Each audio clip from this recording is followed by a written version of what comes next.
list and you're saying colleges are not being accountable, our presidents and the boards are not being accountable, since when? Then what we need to do is not fund them for this year until they get to a level of accountability, instead of standing up here passing this kind of foolery, because this is absolute foolery right here, and I don't care who likes it and who doesn't. And that's being accountable. Chair recognizes the gentleman from Jefferson, Representative Thatcher.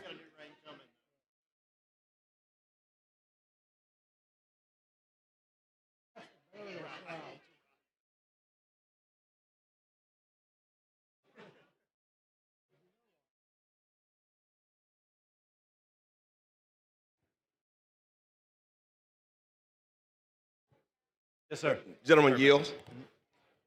Hey, fundamentally, I just have, I don't know if it's questions or challenges with it. I mean, we're doing such a good job as a state of recruiting industry to Alabama. Our four-year institutions are really our economic and innovation drivers for the state of Alabama. This just feels like it's an attack on the faculty members that drive the thinking, the innovative thinking that happens on our campus.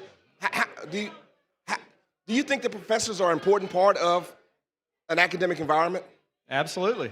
So if we're trying to recruit the greatest businesses in the world, that means we need to recruit the greatest minds in the world to come work at our institutions, to teach our students, to prepare them to excel in these industries. If I'm a great teacher, I'm like an NFL free agent. I'm going to find the best possible environment to excel, not just the highest check. How is this creating a better environment for educators, for professors? Well, I would ask you, how is it not? I mean, what specifically in the bill makes it so that you're someone would absolutely not taking away the independence of faculty senates? Absolutely. Where? Aren't we literally demolishing every faculty senate? No, we're not. So tell me what we're doing. Well, if you... No, don't just tell me what we're doing. I've read it. If you listen to your colleague's amendment... No, okay, so I did, but so you were doing that initially until Bracy corrected you. Until Bracy corrected me. Right, I mean, but the intent of the bill was to literally restructure that, right? Absolutely not. We provided clarification, and in the bill, we have specific language regarding faculty senates that says, except as otherwise provided by the governing board. That language has been used 2 different times in that bill. There was one place that language was not used in the drafting process, and it was added at the request of Representative Bracy, and I feel like it's a great amendment and a great bill. Bracy's taught me a lot. He hosted me a little bit at Mardi Gras Mobile, my first time down there. So I value him greatly. I just think it's important that we make sure, you know, Alabama's trying to get we're trying to get a reputation as a exclusionary state. But we don't want diversity of ideas. I know that's a horrible word, but you know, whatever. I don't diversity think it's of ideas and thinking and talent. This does not further that. And I don't know I don't see where there's more transparency and accountable here. And that's a great phrase too. At some point we're going to ban that because we ban everything else that makes sense. Transparent. Tell me what makes this more transparent, because as someone asked earlier, we don't get any reporting based upon this. This bill provides clarification as to how faculty senates are constructed. That bill was asked to me earlier today, how are faculty senates constructed? The answer is there is no clarification on how that occurs. So if we are going to spend billions of taxpayer dollars, we should have a framework by which faculty senates are established. Why?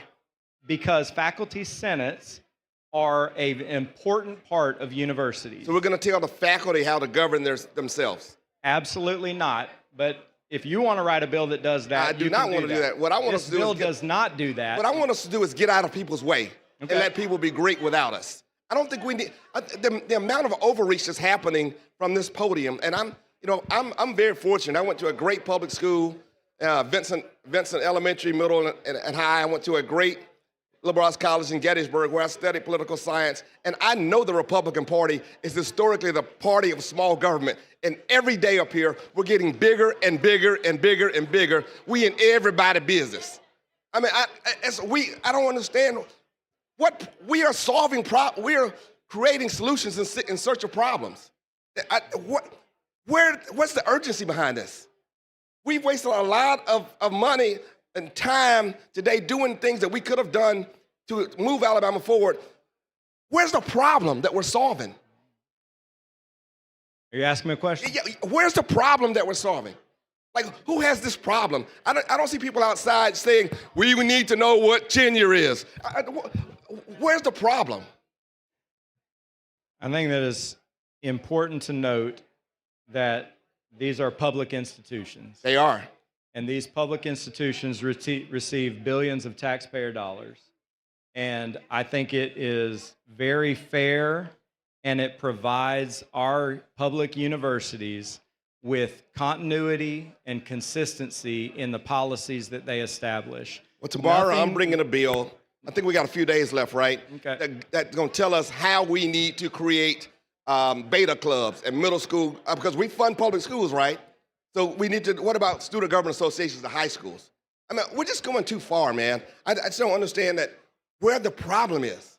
I think we've got to be more focused on that, because we've wasted a lot of time. We got some really good bills coming up today, some important conversations. And you, my guy, and I value you tremendously. I just think this is a solution in search of a problem. So thank you so much. Chair recognizes the gentleman from Hale, Representative Travis.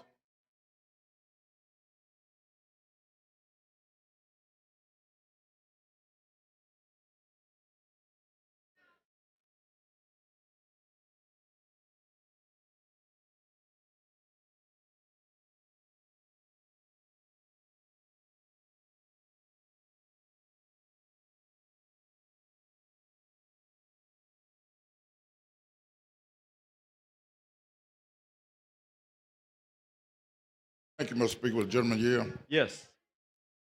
I guess we're in the dialogue here and trying to get a little dive, and I know you made some adjustments in the standpoint of, you said, basically dealing with the faculty senate, that people, that you say accordingly that they do not have to, they currently, faculty senate members, they elect their own individuals to represent at the school faculty senate. Mm-hmm. And so there's no requirement now that they have to be forced to change. So the bill provides a framework by which they can be established, but within the bill, we include language that encourages governing boards, if they have a functioning and successful faculty senate that they're satisfied with, and the governing board wants to continue forward with that, we have a couple of criteria that have to be met for them to ratify that. One of the criteria states specifically that they must find that the faculty senate meets the requirements of this article and any policy adopted. If they do that, then they can ratify the faculty senate. And then we go down further on line 109, we talk about the requirements. But within that part of the requirements, we use the phrase, except as otherwise provided by the governing board. So while we do provide details, if someone was starting from scratch and they said, you know what, how many should we have?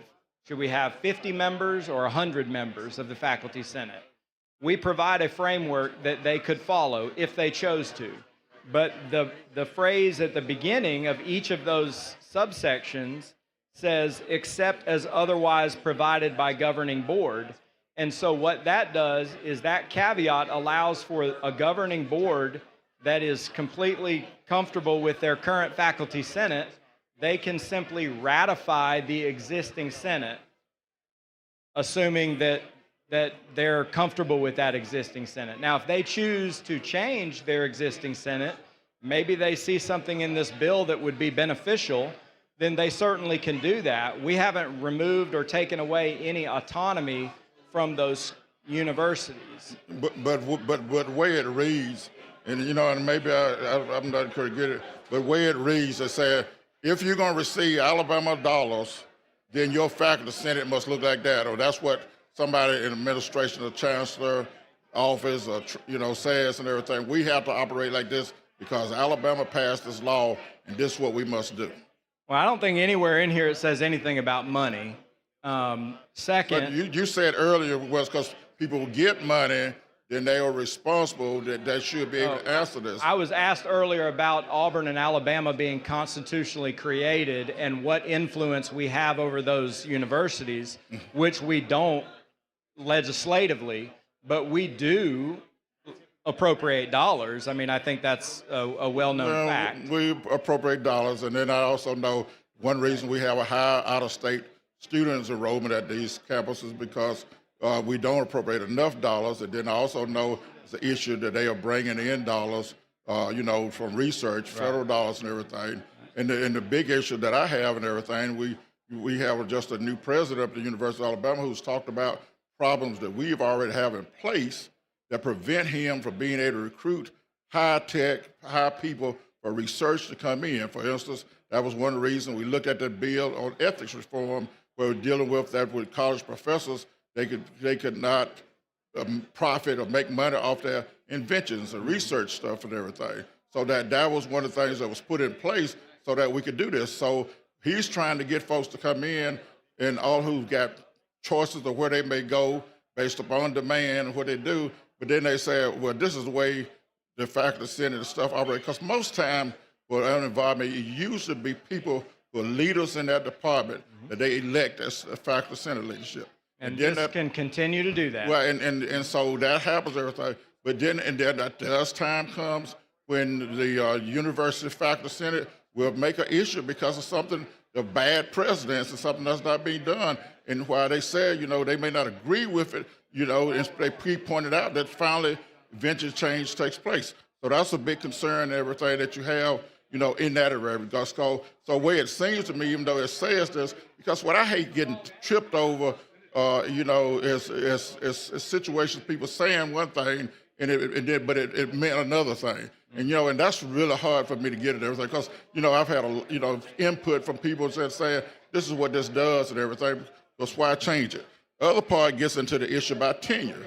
We have tenured professors, and from my experience having tenured professor, it has always been a process to get tenure. A lot of times people never get past the tenure process because they can't meet the criteria. They got to publish so much. They got to do so much research and everything. These type of things have to be put in place to be able to get on the tenure track and everything. And then once you gain tenure, you got to continue to do stuff as a part of the review. Well, maybe not everybody, but that's University of Alabama system that I was familiar with, to continue to get tenure, to be able to, to stay a tenured professor. It wasn't just like something that once you got it, that was it and a bad thing. Here, and they've always had processes of how you deal with dismissing a bad employee. The big thing is, and I always heard this working stuff, people always want to say you can't fire anybody. But the biggest reason you typically can't fire anybody is because you won't do the job of proper documentation and proper paperwork. Then you come out there and try to fire somebody, terminate somebody, and because you ain't did your part of the work, you get your ass ate up in court. And that's what happens over and over again. And so what we have here, if I'm going to be in situations where I'm trying to make Alabama the best it is, and I got professors that, the new presidents are trying to get somebody to come here and to do this, but we're creating environments where I don't know what it is. Why should I give up there, or why should I choose your schools over somebody else? And that's the problem. This thing just keeps going because, I live in Tuscaloosa. I've heard from professors after professors over the weekend about this particular bill and everything. And I know they said, it's University of Alabama is a little different, but the fact is that it's cost, typically it doesn't always take a cough to get a cold, but you always got a cold when you're going to always have a cough when you got a cold. You see what I'm saying? So it's these type of things that you got to deal with. And, and then, like I said, just like on the issue of how people can be terminated, one of the big problems that we've had going on in this state is because people have made what some deem politically incorrect statements, and folks are being hauled in and terminated immediately. Hey, some of them, they have to deal with reinstatement. Some, they paying settlement out. These are the reasons, like I said, because it's all of a sudden suspicious. You know, we got folks all of a sudden where we want to demand this and we want that and everything, but you don't know what goes on there to get what we tell them about. You know, everybody, we all in a certain, we want outcome-based stuff, but if we don't have the things where people can go, if you can't educate a rocket science and don't have nowhere for a rocket science to go work. You know, and that's the way it's been. You know, we do have quality, recognized programs at our flagship institutions, at our institution, that people are being able to be employed all over the world.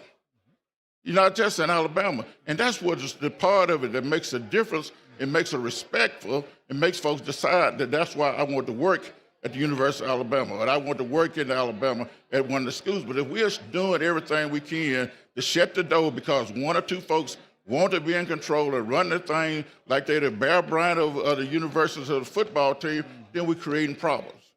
This is a bad bill. It is a bad bill. It is a bad, bad, bad, bad bill. And I know it's a bad bill. And what we are doing, we're slamming the door on research, we're slamming the door on innovation in this state because the attitude that some of us have down here in Montgomery, they think we know everything that's going on. This is a bad, bad bill. Thank you. Thank you. The chair recognizes the gentleman from Jefferson, Representative Rafferty.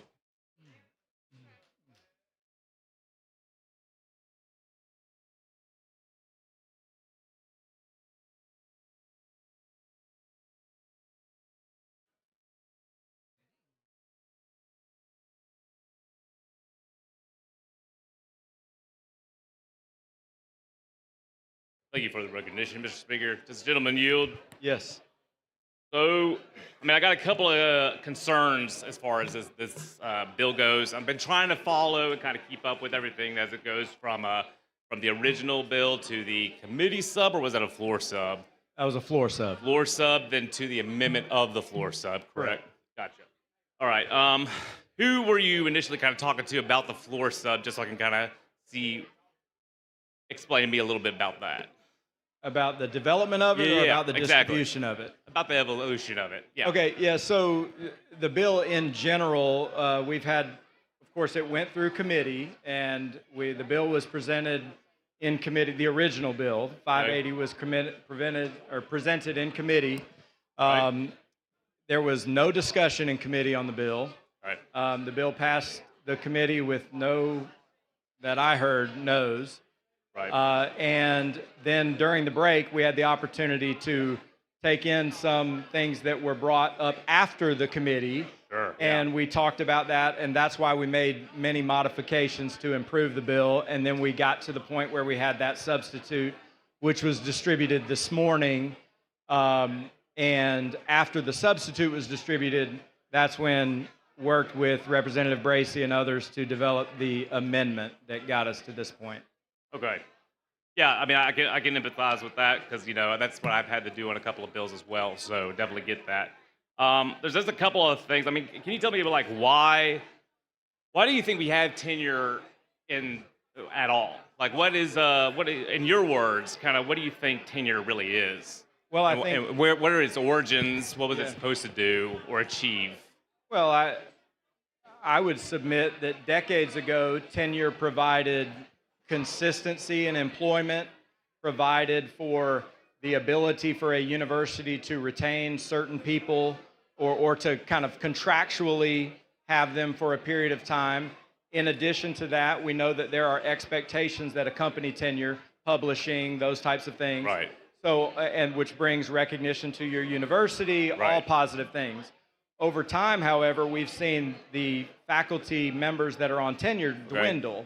And there's a lot of reasons it's dwindled. It's gone from 39% in 87 to 24%. Which is multifaceted quite a bit. Right. And plus, I mean, some would argue that has to deal with, like, a lot of tuition dollars going to more administrative tasks and kind of top-level things as opposed to teaching and instruction. Right. To recruit students to your campus, students now don't really always look at who's your faculty. They look at who has the prettiest buildings, who has the biggest stadium, who has the most sophisticated labs, for instance, right? Yeah. So those things happen, and so tenure has not become as prevalent. Okay, so I mean, but that's saying that. I mean, I think there's a lot of financial reasons why that is. I think that's much to the, dismay of a lot of folks who are either considering going into academia or are in academia now, trying to climb through the rungs and get up on that tenure track position.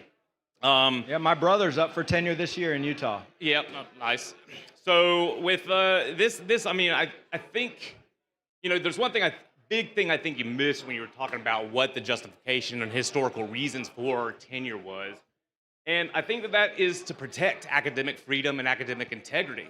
The ability for professors to research and to publish things that might not be popular politically, but still might be part of the public discourse that should be had. So, I mean, does this bill do anything to kind of protect that? Well, I would ask, does the bill do anything to not protect that? The bill asked for post-tenure review, right? Which I think we all would agree Okay. that having a review once every 6 years Sure. is reasonable Okay. to make sure that you are fulfilling your contractual obligation. Okay. If a tenured professor is supposed to publish a certain number of periodicals or whatever it may They're be, still supposed to be working, right? That's not right. let's make sure that we're doing this, right? Right, yeah. And that's Okay. that's pretty reasonable, I would think. We ask that they have a policy for granting tenure.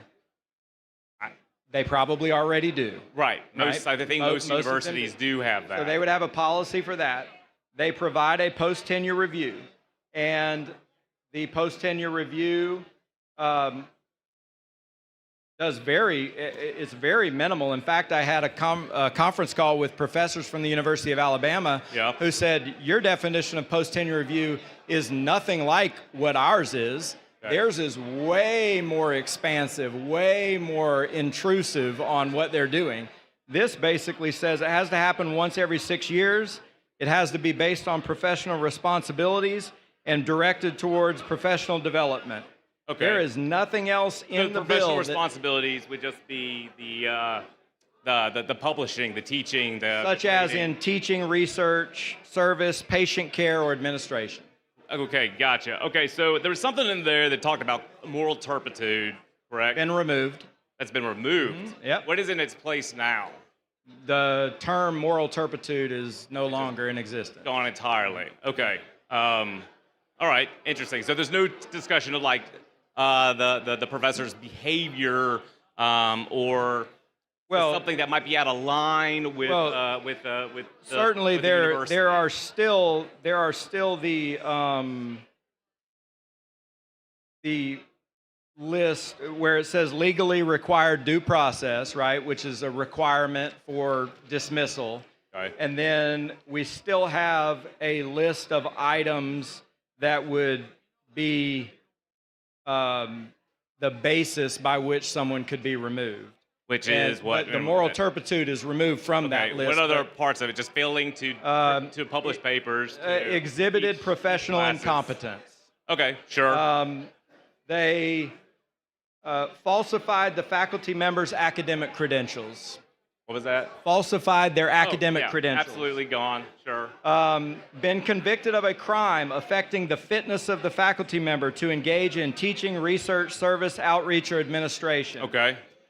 Violated the laws or committed policy violations deemed to be terminable offenses by the institution. So that's what they already have in their... What would be a terminable offense by the institution? Well, that would be what they have in their current faculty policy. Or like their faculty handbook. Right. We're not telling them who to fire. We're not telling them any of those things. We're just setting those bases by which that could occur.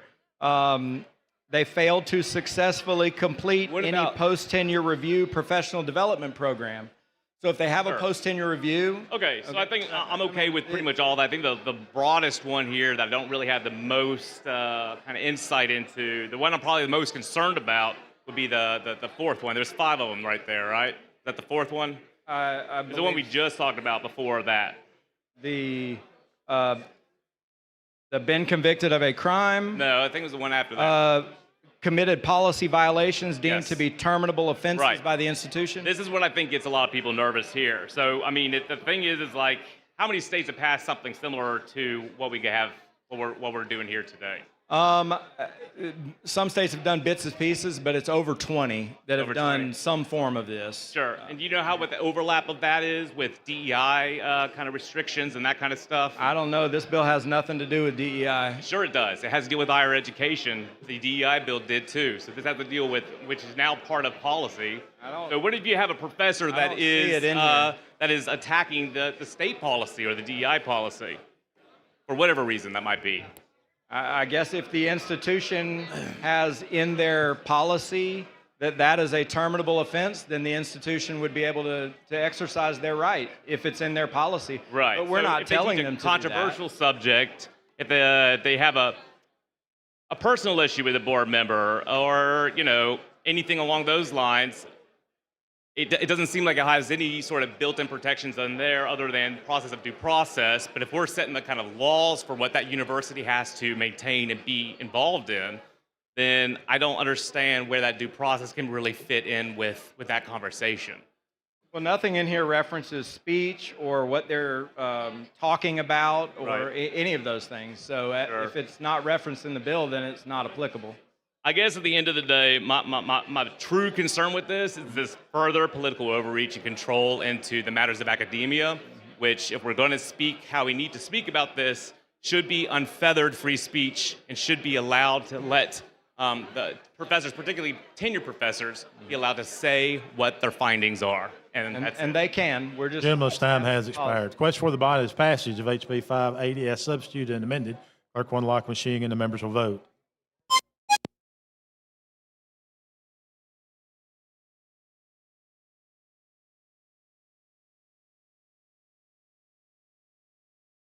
Clerk will lock the machine. Record the vote. 82 ayes, 18 nays. HB 580 has passed as substituted and amended. Thank you, Mr. Speaker. Thank you, body. Thanks, gentlemen. Clerk, call next bill. On page 75 of the calendar, House Bill number 527 with substitute by Representative Lomax relating to income taxes. President Lomax. Thank you, Mr. Speaker. Ladies and gentlemen, HB 527 provides a tax deduction on qualified overtime income. It allows for individuals to deduct up to $1,000. That's the cap per individual of qualified overtime compensation from their state income tax for the taxable years starting in January 1, 2026 through December 31st, 2028. This is sustainable legislation. It provides relief for the employees that need it. And with that, I ask for the BIR. As questions, adoption of the BIR. Clerk will unlock machine and the members will vote.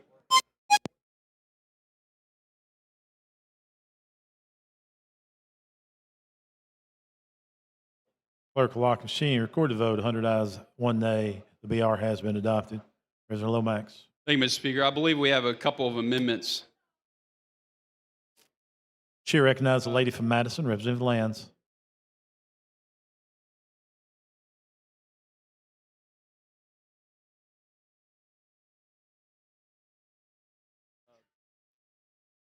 There's a committee.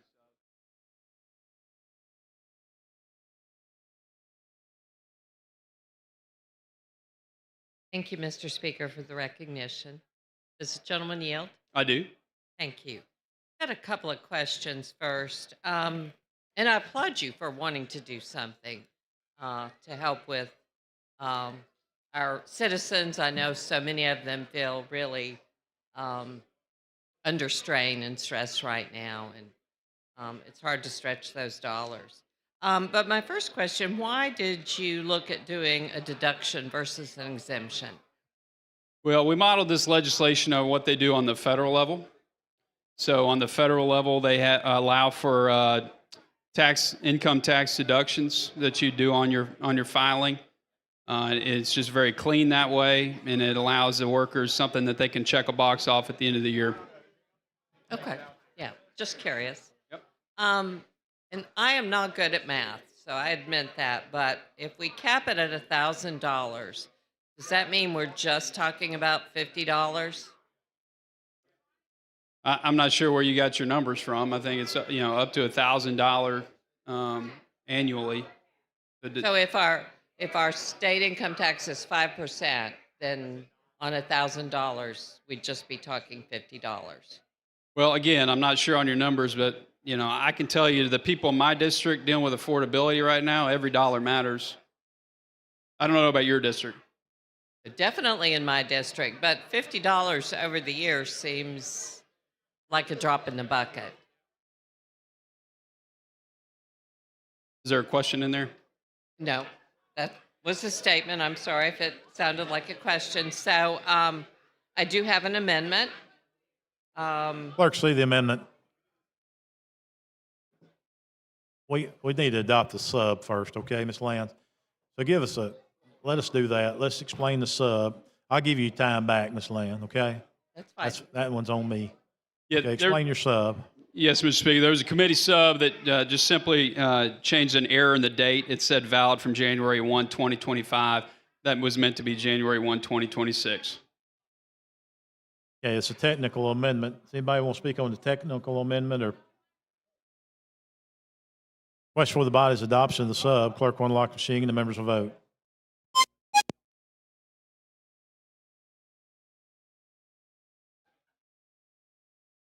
Clerk will lock the machine, record the votes. 92 ayes, 2 nays. Substitute has been adopted.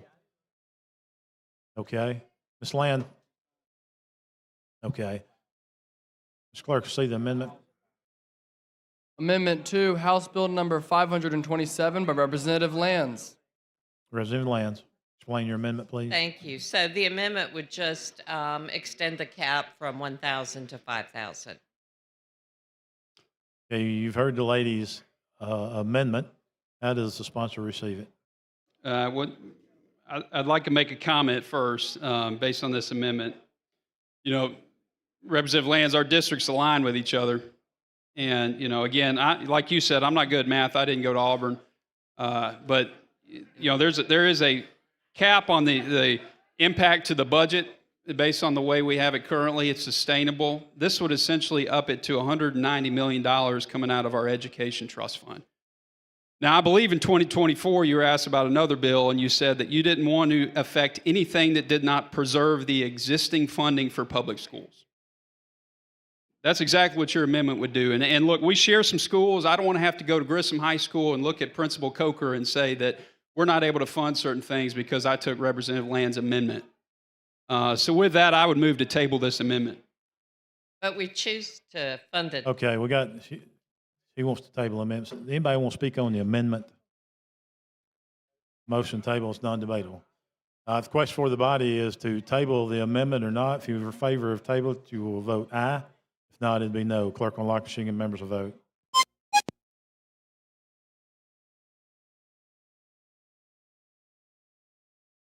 Clerk will lock the machine, record the vote. 74 ayes, 30 nays. The amendment has been tabled. Thank the lady. And with that, then I'd like to offer another amendment. Could I see the amendment?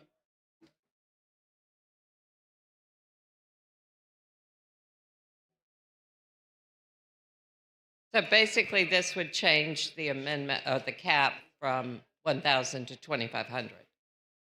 Trying to compromise.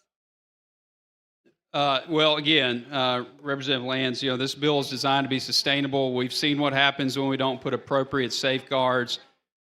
This mirrors what is done on a federal level, pro rata, because obviously the income taxes are higher on a federal level than they are on a state level. With that, I move to table this amendment. You heard the sponsor's wishes. Clerk will unlock the machine and the members will vote.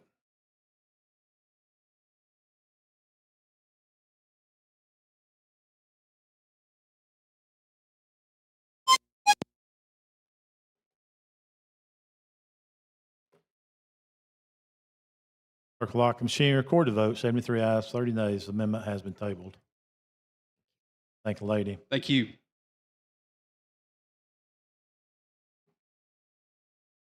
Chair recognizes the gentleman from Jefferson, Representative Shaw.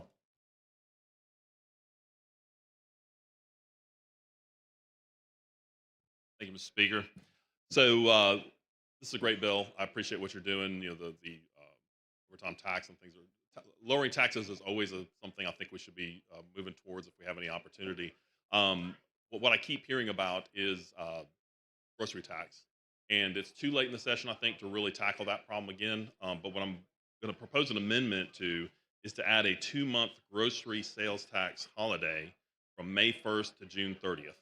And my hope is that this will lead some good discussion in the off season, and maybe we can jump right back into it next year. It's just for 2 months. Impact is 23 million per month for 2 months, so 46 million. It's a one-time thing. Talked with Chairman Garrett about it. Something we can definitely handle. I think it's be a good preview of what a sales tax Right. reduction would be. Clerk, see the amendment. Amendment 2, House Bill number 527 by Representative Shaw. Yeah, but those are the spirit of the same bill, just making life more affordable for our employees in the state of Alabama and those that are affected by the economy. So with that, I think it's a favorable amendment. Yeah, you heard the gentleman's wishes to accept the amendment. I've got a number of lights on. If you want to speak on the amendment, would you just raise your hand? So, Ms. Hall, come on down. You recognize the lady from Madison, Representative Hall.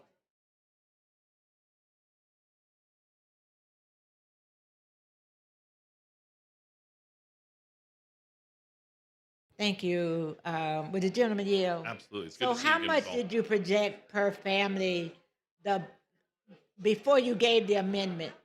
How much would that be a benefit? What benefit would that amount be? I guess it depends on how large the family would be. I don't recall what the original 2 cent was, and obviously it depends on which city you're in, because some Okay. cities tax, and I know we enabled that.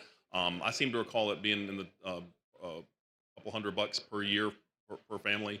Again, the benefit of reducing the grocery tax is it's cumulative. So just doing 1 cent and that's why I propose going all the way, limiting these final 2 cents, because we've already done the first 2. This is the second 2. So taken as a whole, it could be several $100s. And it's going to have the same deadline, though, right? It's only for 2 months. Yes. Did I understand that correctly? Yeah, the deadline, I'm sorry, it doesn't change the effective date of the original bill. This part, the sales tax, grocery tax holiday would take effect May 1st to June 30th. So that Okay, would be so part of let's that. stop right there. Take me back to the bill as it is presently. The bill, what is the amount that each family person would benefit? What would For- that amount be per For person? Representative Lomax's bill? Yes. I can't recall that. That's his bill. So this, Oh, what I'm you familiar with is part of Okay. the He sales didn't tax seem to reduction. know what it was. I think Representative Lands made the comment. I think it was like about $50. I don't recall. Did we Representative find Lomax- out for sure what the amount is? With regard to the amendment, this will be $46 million across the 2 months, and then Right. So $46 million over a period of 2 months. And the idea is at the end of that 2 months, so we can't afford the $46 million is what I'm hearing. Yes, ma'am. Okay, and we can ensure that $46 million will be directly to the families. Well, that's what's great about the grocery sales taxes. I mean, everybody buys food. Not everybody gets They do? paid overtime, but everybody. Some of us buy more than others. But We're not going to talk about that part. yeah, okay? yeah. All right. My mama bought me a lot of food, so. It's all good when you can afford it. Mhm. It's the part when we have people that cannot afford it. And so I really, my thoughts went to, and I'm not going to get into that, to how many other places where we are spending tax dollars in a way that I think we could probably do all of the sales tax off food versus where we are. So Hey, I'm more than willing to discuss that. I think our families in Alabama need the relief. Their affordability is a big issue these days, and if we can get past this session, and assuming we all, Lord willing, we come back next year, I'm ready to talk about that. okay, suppose you're being held to that. Thank. I said we can hold you to that. Oh, thank you, ma'am. Absolutely. Chair, thanks, lady. Chair recognizes the gentleman from Montgomery, Representative Ensler.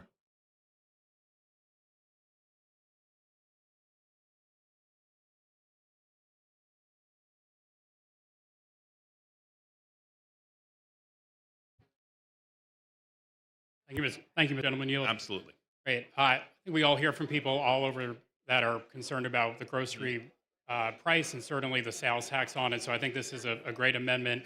I do want to give credit, though. I know Representative John Knight for years has been pushing to do away with the sales on grocery taxes completely. I know Representative McClammy has been pushing for a very long time. So a lot of work and effort has gone into it, and just want to acknowledge them. certainly you appreciate you bringing this now. Would love to see us completely do away with it. 2 months is better than nothing, but eventually we should come back and do away with it completely. To Representative Lomax, certainly the $1,000 better than nothing. Wish though that we had the complete tax exemption on overtime, not just the deduction. Every little bit of money helps, but for Representative Daniels' bill that he's pushed for a while, I wish we were voting on that completely and completely eliminating the grocery tax, but we'll certainly take what we can get right now. Thank you. Thank you, Representative. The chair thanks the gentleman. Anybody else on the amendment? Representative Drummond.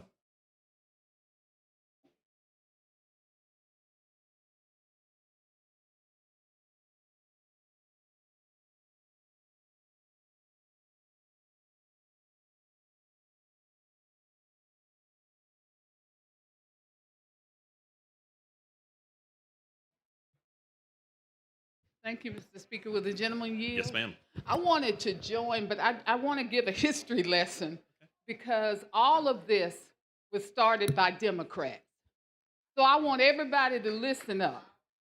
We started with the food tax from John Knight, and we fought very vigorously, and we still believe that this is the way to go, especially for a time such as this, when everything is so expensive. Not only just all of the food, but people are making less money because they're having to spend more money for health care, not to mention gas, not to mention food, for everything way of life. So let's do a history lesson. And I applaud you for this amendment. I applaud Representative Lomax, because let me just say, they say politics make strange bedfellows. I say issues make strange bedfellows, because this was started not only with John Knight, picked up by Penny McClammy, and then our minority leader fought very vigorously while he was going through all of his plight with his kidneys. He fought for overtime. And I heard him say, because this came through our committee, and he said to me, he said, Barbara, every little bit helps. But as leaders in the state of Alabama, let's be mindful that we need to not do a little bit. We need to do more. So I hope that this is a predicate that when we come back in the next quadrennium, we take all of the taxes off of food. And I want to just give credit where credit is due. Democrats, we've been fighting for a long time for both of these. I am just so happy that we can reach across the aisle and put the heart that we've had for the people of Alabama as it relates to affordability into our colleagues. So I thank you both for what you're doing. And those of you who are listening, please remember the name of former Representative John Knight, Representative Penny McClammy, and I am proud because I know that my leader was sick when he came up with overtime tax.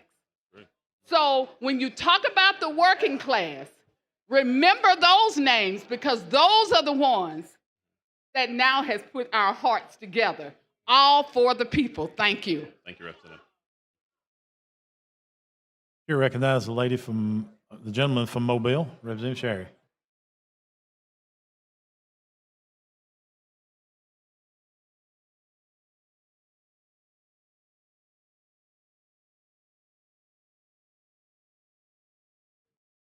I want to commend both of you, Lomax, for your bill and your bill also. However, I think your amendment is a little bit out of order. I have a bill that went through the ETF committee, 11.5 million, taking the taxes off glasses and contacts. But we were told at the end of that committee that both of them probably wouldn't move. One of them might, one of them wouldn't. And now we've got an amendment to this bill that fiscal note is how much? 46 million. 46 million for 2 months. And how many people affected by your overtime bill? 800,000. And it's 3.4 million for my bill. I didn't kill your bill, Representative. I think it's by not going through the committee as a bill itself, that's a little bit hard to take. Thank you. I hear you. Thank you, Representative.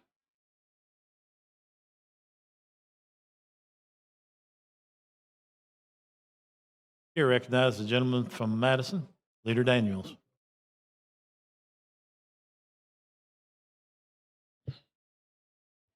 The gentleman yield. Yes, sir. Now, Representative, I think, I certainly applaud you on doing the 2 months, but you're only saving them on groceries to pay for gas. And so we have to, at some point, address the fuel prices in this state. I mean, I saw an article about $4 a gallon. And so when we look at that, we got to look at a broader swath of things when we're talking about saving families and we're talking about affordability. We're talking about the grocery tax and we're talking about 2 cents. I mean, how many cents are you proposing? 2 cents. 2 cents. We're talking about 2 cents, and so that's the equivalent of how much would the savings would be? How much money is this going to cost us? Total to the state, 46 million. 46 million. So 46 million. So this is going to cost us 46 million for 2 months. So the grocery prices are stagnant, but the gas prices are through the roof. And so I think that when we're processing and prioritizing where families will see the most relief, we got to look at where the price is increasing the most at the time. Since this is temporary, if it was permanent, I would have no problem with that. And so I think that we got to start looking at more of a broad base of how we save and help families in general. Now, I'm not opposed to eliminating the sales tax on grocery. I've always felt that it was a regressive tax that should have already been eliminated. However, I think that we gotta look at what are we gaining from 2 months. What are we actually gaining? I think that you said it starts on May 1. Yes, sir. Okay, and go through June 30th. June 30th. Okay, and so would you think that the date should be May or June 1 through August 1st, because kids are getting out of school and families' grocery bills increase during that particular time, and the items that they purchase don't have the shelf life to be able to last throughout the summer? I think this was the biggest balance between the revenue and what we could get done. But again, I'm all for talking about a reduction of the rest of the 2 cents starting the next quadrennium. Like I said, Lord willing, we're back. Well, the point for me is impact. The whole premise of what I'm talking about is about impact. And when I talked about the gas prices and the timing, that will have impact. When we're talking about providing a tax holiday for groceries, our children are getting out of school at the end of May. So the biggest impact for children and families would be on June 1. And so when we look at May, they're still in school for another month. And so I think that when we're looking at trying to be responsive to the needs of the people, we got to be more intentional about when these things are triggered so that it has the greatest impact. And I do think that was one of the main intentions. We wanted to get something at the beginning of summer. Kids are home. That's when your bills. Well, May 1st, I don't know about your kids. My kids are not home on May 1st. Yeah. So it's June 1st is when they're likely to be home. We're in the middle of that. Yeah. And I think that we're talking about the overtime bill in general, a deduction versus an exemption. And I think we got to understand an exemption gives the person the money in their check on the front end, not the back end. And when part of the problem that we had last time in trying to figure out, and so I resent the statements that there are no guardrails, because our intel told us that this would be the fiscal note. So I heard this address, and I'm not going to let this go another minute, right? I'm going to address this because when we thought we had the guardrails on it, that it would only cost us, Speaker, about $40 million. And so we used the best information that we had at the time that we had. Even though families were getting money on the front end, they weren't waiting until they did their income taxes, right? And so I think that we got to look at that. And when we look at the number of people that are actually employed within the state of Alabama, every person is not working overtime. So therefore, the individuals that are not, I can assure you that 50% of the population is not working overtime. So therefore, the 34 million, you'll have half of that left over, that credit left over for the next year, right? And so I think we got to think about impact. We got to think about how we actually make a difference. Because I think that if we want to make a difference and have real impact to help families, then I think we should really evaluate the timing of all of it. And then the other thing is, I think when we're looking at a lot of budgetary items long term, we got to just prioritize what's going to help our families. There have been significant things that have happened at the federal level that have rolled down to the states, things that we should be responsible to. If gas is $4 a gallon right now, think about what families are going through. They can't even get to the grocery store. They can't even get to the grocery store because of the cost of gas, of fuel. And so I think that when we think about impact, and I don't think that I don't have a real problem with your amendment.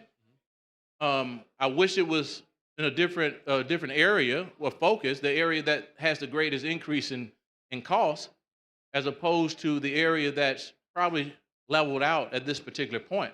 So I think I want us to think about that. And then whenever we make comments about things, make certain you do your homework when you make comments.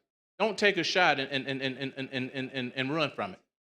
Because I deal directly. I don't stab folks in the back. It'll be in the chest. And so I think that we got to understand that you don't take shots when you've not done your homework. And before I finish, let me say this.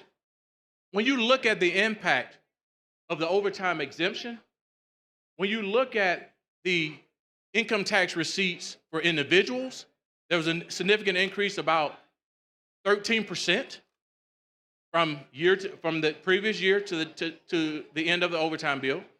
You look at the corporate income tax receipts, 1.9%. So how do you explain those increases in revenue coming into our budgets? The spending from products and groceries and other items, you talk about the tax revenue from that.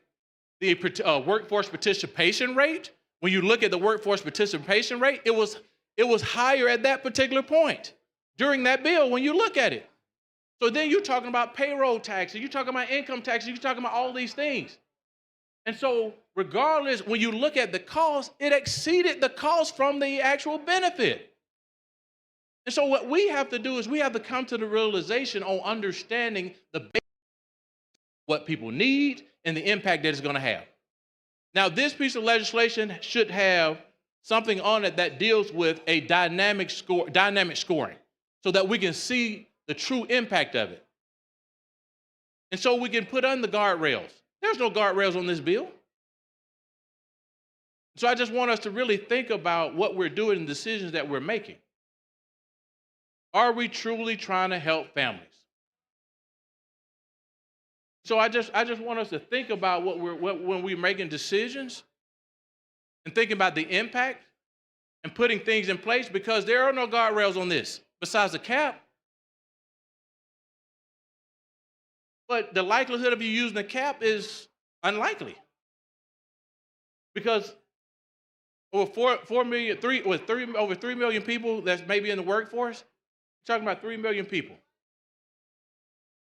3 million people are not going to work overtime. Now, while I appreciate the gesture, we need to look at some type of benefit that deals with the first 40 hours. Yeah, then more people will benefit from this. But it's not going to be enough. Like our utility workers, they're working around the clock when there are storms. You got other law enforcement that are working around the clock. You got folks in the healthcare industry that are working around the clock. If these are critical industries in areas that feeds our economy, manufacturing, that $1,000 is not enough. It's just not enough. So we can go industry specific and put in a exemption for those individuals in these various industries to have a greater impact. So I just want us to think through the decisions that we're making to ensure that they're yielding the outcomes that we need, not a headline. And so I'm willing to sit down with anyone to have a discussion about this, but I think that while I applaud the gentleman from Madison's effort, And I think that this will help some people, but I also think that we got to think about the long-term impact and the goal and what we're trying to do as a body and as citizens in our particular districts. Thank you. Thank you, Mr. Leader. Here, thanks the gentleman. Representative McClam, you want to speak on the amendment?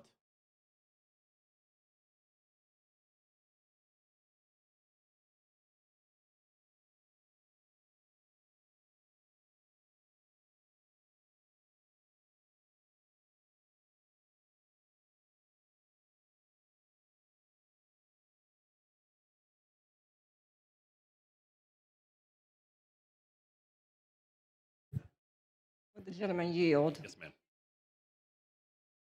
I can appreciate the pause on the 2 months off of grocery tax, mainly because it's part of my bill that I filed this year to eliminate those 2 cents off of the grocery tax. But I do have a concern because we have a grocery tax task force that I founded 2 years ago. My first question is, why was this not brought to myself or to Senator Jones so that we could go before the task force to discuss this impact of what you're trying to do? Since there seems to be an issue to continue taking cents off of groceries. Why wasn't it brought before a task force? Yes, because we Okay. have one. Well, I participated on a couple task forces as well, the AI task force and the quantum task force. So those are great, and they're good at for researching issues and getting familiar with things. But at the same token, we have lots of representatives that have introduced bills that are related to those topics. So task force study groups, they're awesome. I think they're a way to really dig into things. But we're all representatives responsible to our individual districts, and so I would never say that somebody would need to bring an AI bill before a Well, task force first. I would So, think so, because the point of the task force that we constituted this for was to ensure that we were following how things were developing over the years, taking 1 cent off.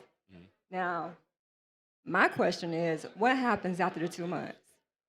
well, it goes back to where it was before. And to your point a minute ago or a second ago, some of the data we get from this could be used as part of a task force or a study to show this is the impact it actually had. You know, these are estimates. Sometimes the numbers come in different, and it'd be good to collect that data and provide it as we evaluate a complete reduction. I've dropped a bill as well for a complete reduction of the sales tax on groceries. So I'm sure you did. You all have dropped several bills for the reduction of the grocery tax since we started it. all things we love. Yeah, no, not really, because you all have fought against the grocery tax bills, starting back there, as we stated earlier, with Representative John Knight when he was here. So for over 20 years or more, you all were known to be the party to fight against people having a reduction in grocery tax. By the time we finally got it going and you took the bill again, we're the third state, third out of 50 states to actually start beginning to take a tax off of groceries. But neither here nor there is my concern is what happens to the people when this tax go away and then they go back up? Why is this not something that we're continuing to study, continue to do? And that, I mean, is it election season? Let's just call it out here that we care so much about pausing this when it's time for a campaign.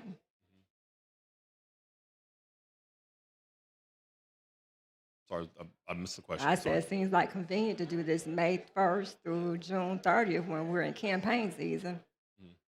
Well, I have Instead of doing it during a proper time where more taxes are needed off of groceries, like we say when it's time to go back to school. I think that's the best time to talk about it. Let's come back next time with good input from our So constituents. why May and what we 1st? wanna What was do. that? What was the purpose of May 1st? I think again, looking at what the impact would be and what we can do, I think that was what we could get done. But also, that's when this is me and Mr. Leader talked about the impact for kids coming back from school. More your grocery bills go up during that time as the beginning of summer. So I think that was the focus there. Most kids are still in school on May 1st, as he also mentioned. Also, I have an issue, not with this. I'm not fighting the pause, okay? Let me get that straight. I'm not fighting the pause. But it does bother me and concern me when we've dealt with sales tax pauses, holidays on guns, and thought that was appropriate to do when we talk about the high crime rate, when we have that bill about to come down here. But then all of a sudden it's like, okay, let's just take some taxes off for groceries. But what is the real impact to that family? So some people wonder now, where's the 2 cents now because groceries are going up so high? But every little bit helps, and like I said, that's the value of the whole. One of the things I've seen is whenever we discuss reducing the grocery tax, it's usually 1 cent at a time. So people will throw out a very low number, but when you add it all up across the whole reduction, it's actually pretty significant. It can get into the hundreds of dollars per family. So this is 2 out of the 4 originally. So if you take that 4, that's pretty significant. Well, yeah, it makes a bit difference. You're not educating me. Mm-hmm. 'Cause we've been trying to educate you all on that. But I do have a concern that, like I said, like the speaker, our leader said, what items do you have? What plans do you have in forth to look at all these things that you would take taxes away and money out of people's pocket when we are currently seeing an increase? We have people right now who are not even that's working for free. And they're still trying to figure out how to pay for groceries, how to drive to work, how to get things done, pay utilities, pay their bills. What are we doing? What have we actually worked on in this session with this body to address those people's concerns? Well, this session is almost over, and so that's why we wanted to get this little bit done. But I think again, this is an election season. You're right. This is the time we need to be going home and talking about these things. If we're going to ask for their vote, we need to be in all of our different districts and all the people we represent. They're very different. I think we need to go back and make our case, and I think this will help us make our case. I think we already know the list. I mean, we didn't come here in session not realizing that people didn't have money. Their income was being lowered or they weren't being paid. Gas going up, groceries going up. And we help, I can say for myself and so many other members in my delegation, my caucus, that we help the community by making sure that we give out food all the time to people in the community.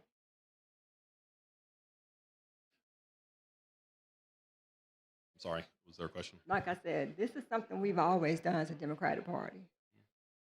And I know I'm glad that you decided to do this. I think the timing for that time period is wrong. I don't think it meets the intention of the children when they are not in school. They're still in school. We sit up here and say we have an issue of feeding our kids, but they're still in school during that time period.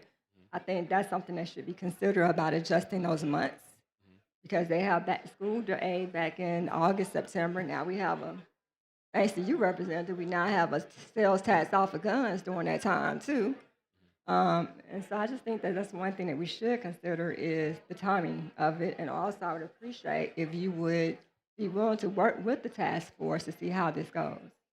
Sure. Happy to engage in that discussion because, like I said, I'd prefer when we come back to expand the dates to permanent, but that's a whole. I think that's a discussion for another day. Happy to talk with the task force further.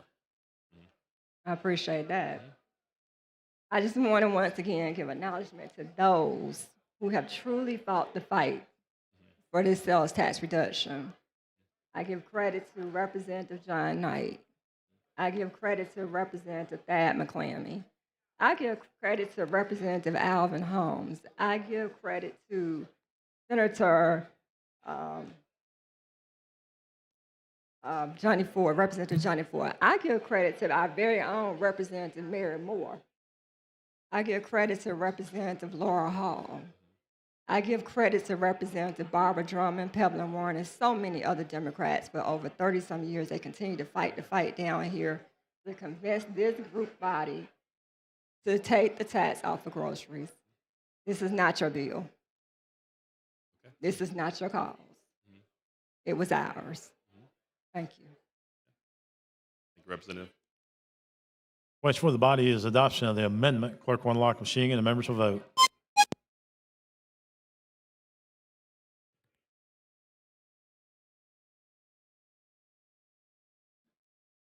Clerk will lock the machine. Record the vote. 102 ayes, 0 nays. The amendment has been adopted. Thank you, Mr. Speaker. Thank you, Representative Lomax. Yeah, if no questions, I move for final passage as substituted and amended. That is questions. Final passage. Clerk will unlock the machine and the members will vote.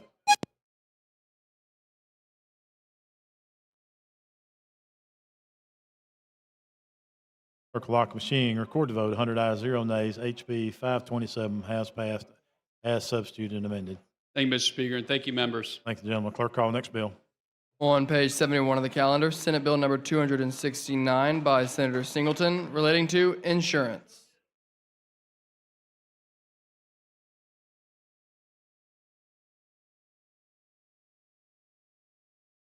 Chairman Oliver, you're recognized. Mr. Speaker, Senate Bill 269 does three significant, impactful changes in the delivery of EMS services in Alabama. Alabama faces a crisis in delivery of emergency services, and this bill is designed to provide base level reimbursements that will continue the essential service, as we designated it as a body, of emergency response for all 5.1 million citizens of Alabama. And at this time, if anyone would like to speak on the BR, I'd invite him at this time. The chair recognizes the gentleman from Madison, Chairman Reynolds.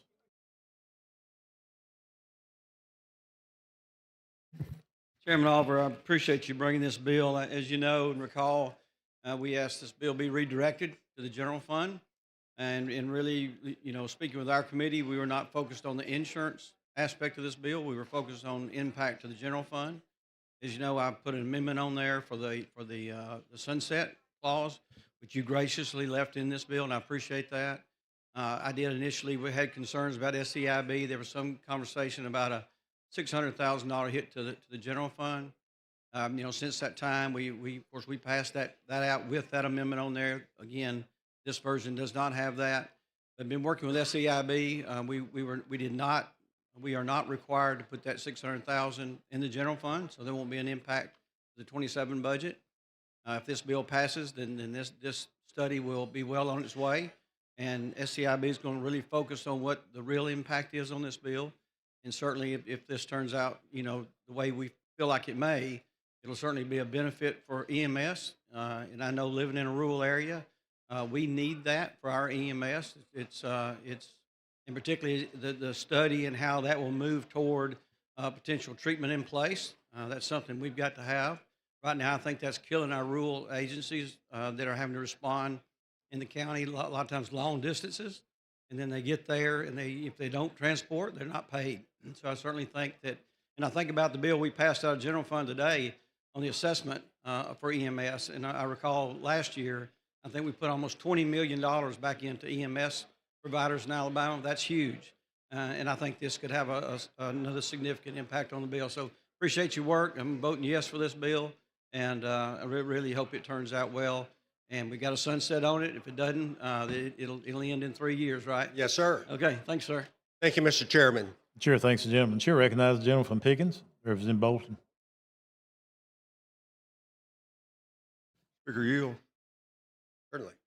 Representative Oliver, I want to thank you for all the effort that you've put into this for the last 3 years. As most of you are aware, that in Pickens County, in my rural areas, we have been at a very bad deficit of ambulance service for many years, and we're beginning to get back on our feet, and this will be an important part of that. We don't, draw on one particular thing to kind of sustain us, but this bill here for the next 3 years are going to be very important in keeping us expanding our services, especially with the treat in place that we had, and it's just going to be a great solution for us, and I want to thank you for the work that you put into it.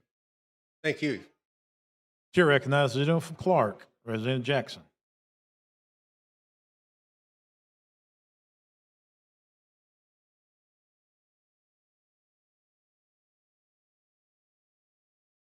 Thank you, Mr. Speaker. Thank you for the recognition, and I want to thank the gentleman for bringing this legislation.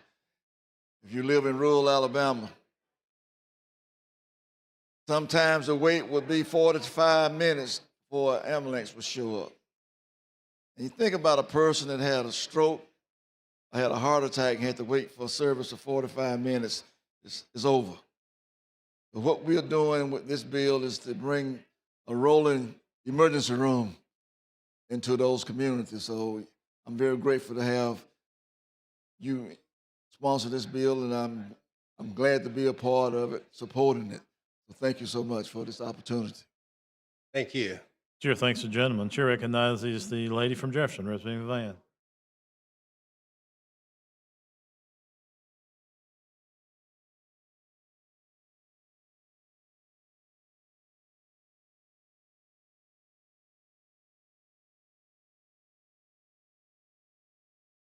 I'll look at this.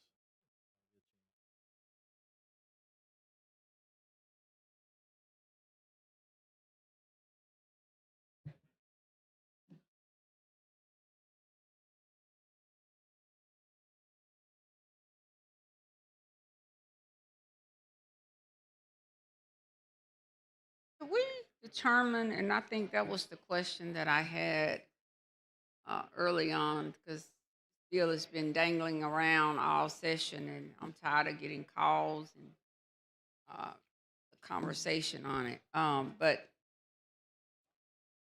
how is it determined the rates of which these ambulance companies actually bill? I think that was the question that nobody seemed to be able to just actually answer. And I just wanted to get it just for public consumption, because early on we had a number of educators who were concerned because I think there were some issues floating around relative to PHIP. And I think I asked when whoever came to speak to the caucus a few weeks ago, how that billing was structured, and they said they would let me know. And I can't remember if they got back with me or not. PHIP was addressed in the general fund. I didn't ask you about PHIP. I said, how are these ambulance companies, who determines their billing rates? That was the question. All right, I said in I this received bill, so many questions from educators, and they were concerned that this may have an impact on PHIP. But no one seemed to be able to share with me or to enlighten me on how the billing works with these ambulance companies, and who determines, is it different per county? Is it per call? Is it? no. That seems to be the answer. The question. Reimbursement rates, the Alabama Ambulance Association taxes themselves on every call 5.3%. So what we did here, and they pay that into CMS. Mm-hmm. CMS pays them in return in federal money 3-to-1 matching. So with this bill, we determined that we would raise the rate for in-network to 200% of the Medicaid or Medicare ambulance fee schedule as published by CMS. Now, when we do that, let me step back here. It's 180% out of network. Every state that touches Alabama is at least 325% of CMS. So we're still not high in that respect. What that will do, we believe, is that it will certainly be a significant increase for what we already get for the ambulance services now without any kind of Medicaid rate. But that's how we came up with it. Okay, so give me those numbers again. Give me those numbers again. All right.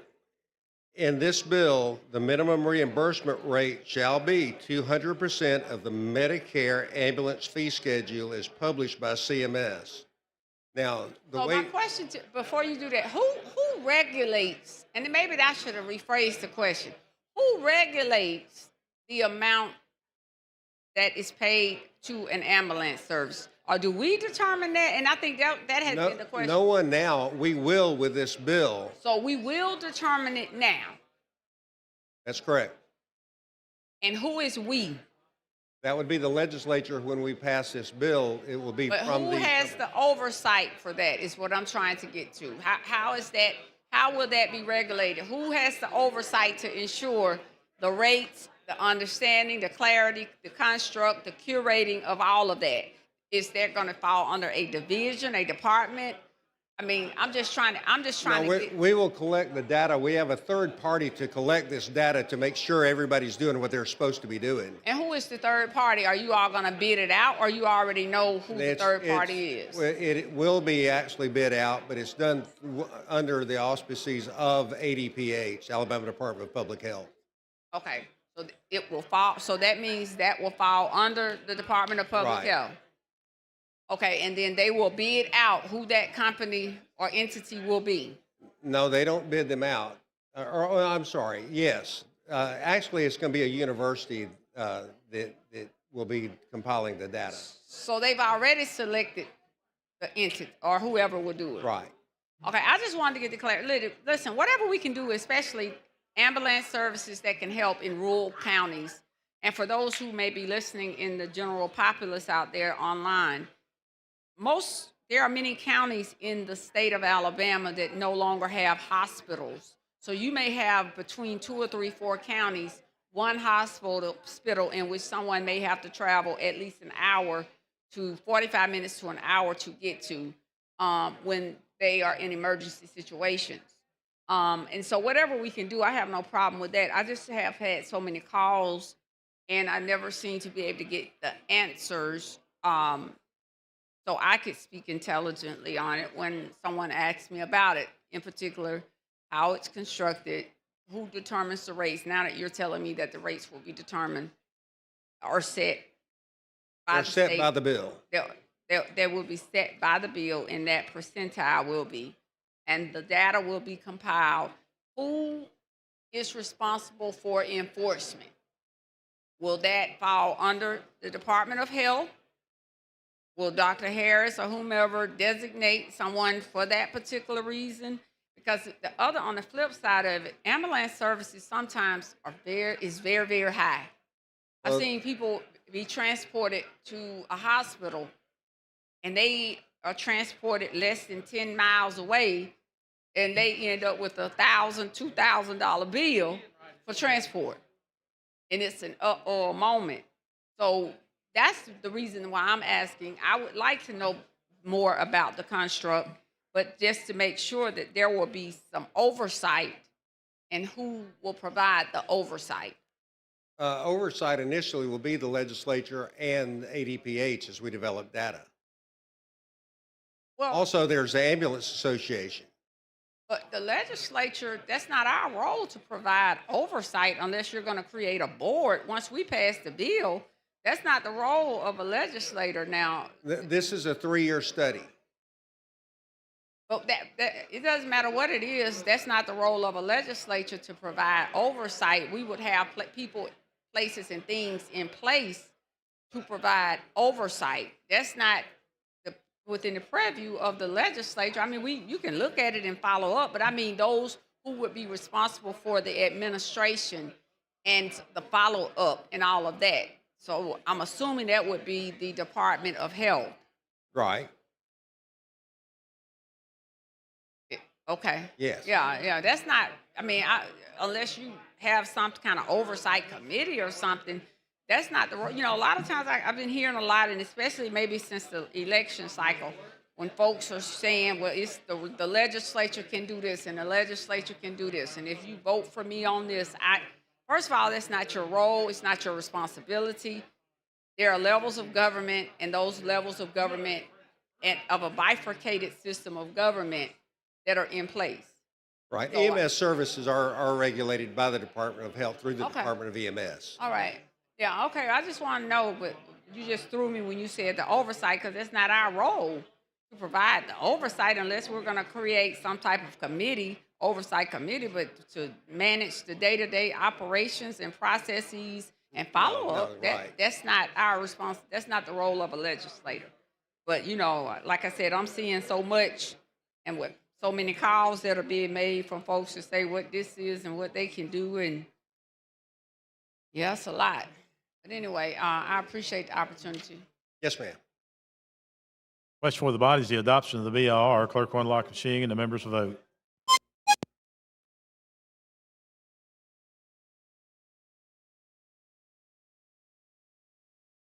Clerk will lock the machine, record the vote. 101 ayes, 0 nays. BR has been adopted. Mr. Chairman. And Mr. Speaker, at this time, I'm prepared to speak on the bill unless somebody else wants to speak. And at this time, I'd ask for final passage. Chair recognizes the gentleman from St. Clair, Chairman Hill.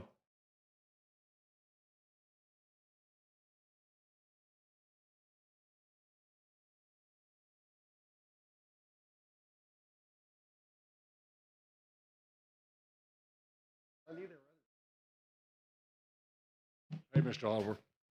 Yes, sir. When I first heard about this bill, it was from my fire chief, who is very active in St. Clair County, not only in Springville, but with all the volunteer fire departments who also run a lot of these calls that go out to people when they dial 911. So I heard about it from Chief Harvey, and he's got a lot of respect for him, and he was very much in favor of this bill. And he starts talking to me about why it's good, about talking about the contractual obligations with the insurance companies, about tying them in with that.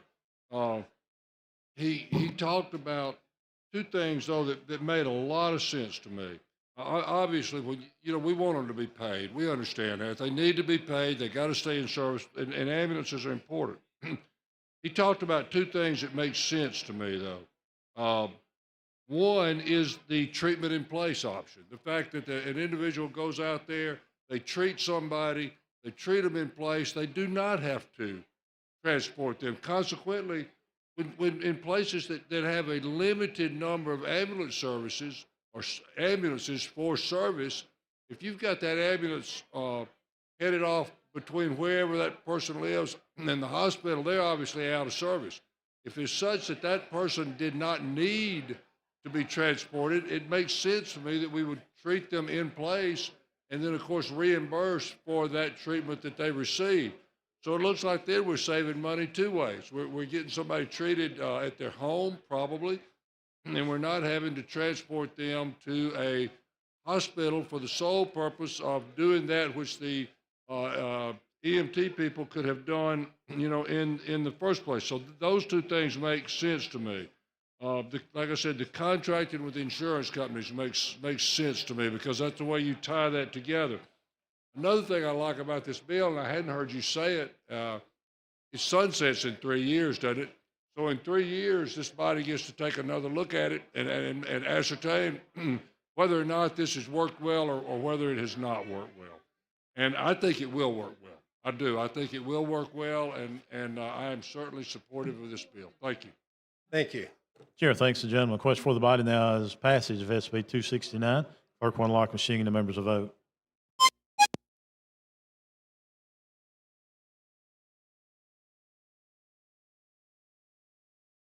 Clerk will lock the machine, record the vote. 91 ayes, 3 nays. SB 269 as amended as passed.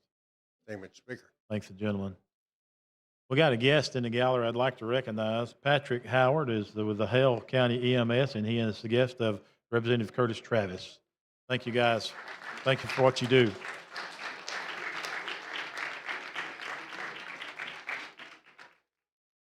Chair recognizes the gentleman from Lee. Chairman Lovern. Thank you, Mr. Speaker. I'd ask to suspend the rules for some time-sensitive resolutions. First one's commending Representative Bob Fincher for his service to the state of Alabama.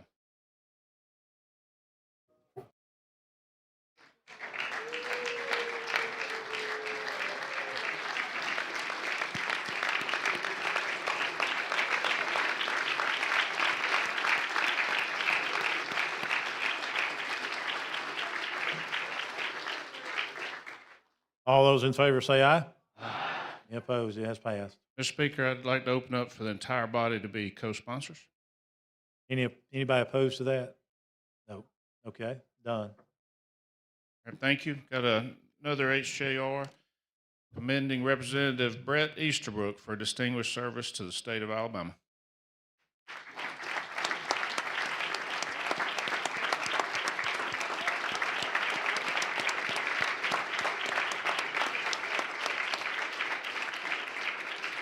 All those in favor say aye. Aye. I'd open it up for co-sponsors as well. Any opposition? Done. Okay. Thank you. Commending Dr. Barbara Board for distinguished service to the state of Alabama.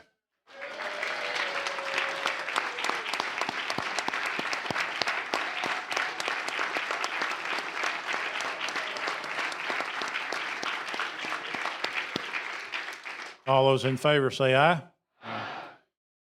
I'd open up for co-sponsors, entire body. Anybody opposed? Done. Okay, commending Representative James Edward Hill Jr. on accomplished service to the great state of Alabama. James.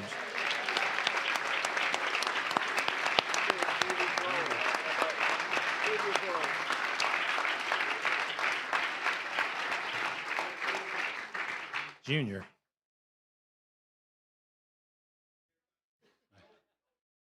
Move for adoption. All in favor say aye. Aye. Okay. I'd like to open up for co-sponsors, the entire body. Any opposition?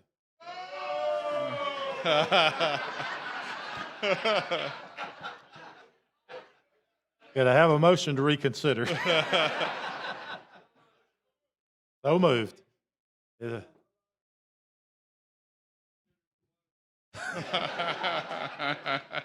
All right. All right, commending Representative Rhett Marcus for distinguished service to the state of Alabama.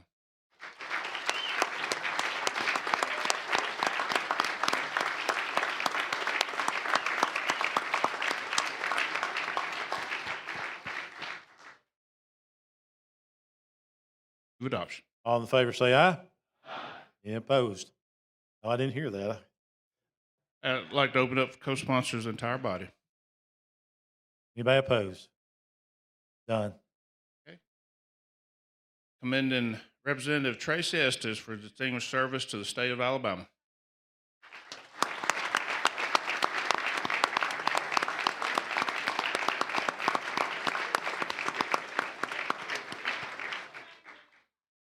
Move adoption. All in favor say aye. Okay. Open it up for co-sponsors the entire body. Any opposition? Done. Last one, commending Philip Ensler on commensurate professional service to the state of Alabama.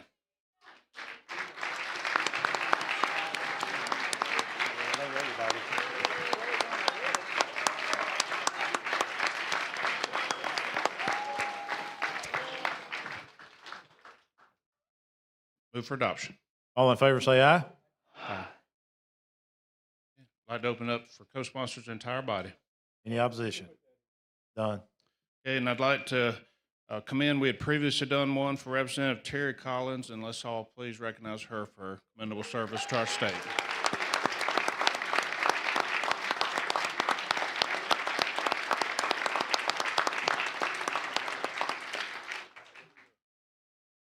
And with that, Mr. Speaker, I'd like to announce the Rules Committee was going to meet on the 6th floor right now. Okay, thank you. Thank you. Here, recognize the gentleman from Mobile. Mr. Speaker, I move the House stand in recess until the hour of 7 p.m. All in favor say aye. We are in recess.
House will come to order. Clerk, call next bill on special order calendar. On page 59 of the calendar, House Bill number 568 by Representative Sells relating to the Department of Workforce. Chairman Sales, you're recognized. Thank you, Mr. Speaker. What this piece of legislation does, this is a housekeeping bill for the Department of Workforce, formerly the Department of Labor. What it does, it goes in there and renames everything Department of Workforce and takes out the Department of Labor. And it it focuses on four different things: workman's comp, child labor, boiler, pressure vessels, and elevator safety. If there's any questions, if not, Mr. Speaker, ask for BIR. Now, this question is adoption of the BIR. Clerk will lock the machine and the members will vote.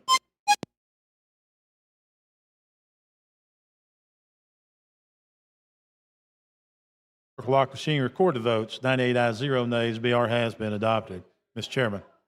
Mr. Speaker, I think we have some amendments. Chair recognizes the gentleman from Pike, Representative Perrymore.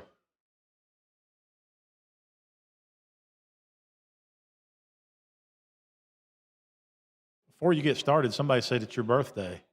Yes, Is sir. that right, Margie? Oh, yes. Sorry about that. That's all right. Come on. Happy birthday to you. Happy birthday to you. Happy birthday, dear Marcus. Happy birthday to you. Thank you. Thank you, Mr. Speaker, and thank you, Margie, and I have an amendment. Clerk, see the amendment. Amendment 2, House Bill number 568 by Representative Perrymore. You here to explain your amendment, please? Yes, sir. What this does is dealing with the workman's comp portion of this bill, and this language actually tightens up the language so that the money that is paid in by the agencies and whatever can only be used for that portion of the bill and not used for other purposes. Correct. How does the sponsor see the amendment? Friendly amendment, Mr. Speaker. Okay, the sponsor sees it as a friendly amendment. Ms. Fiddler, you want to talk on this amendment? No. What's for the body is the adoption of the law. The members will vote.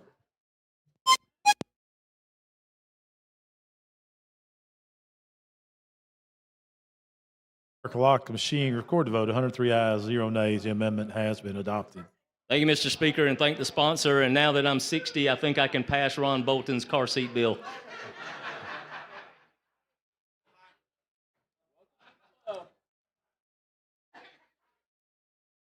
Chair recognizes the lady from Baldwin, Representative Fiddler.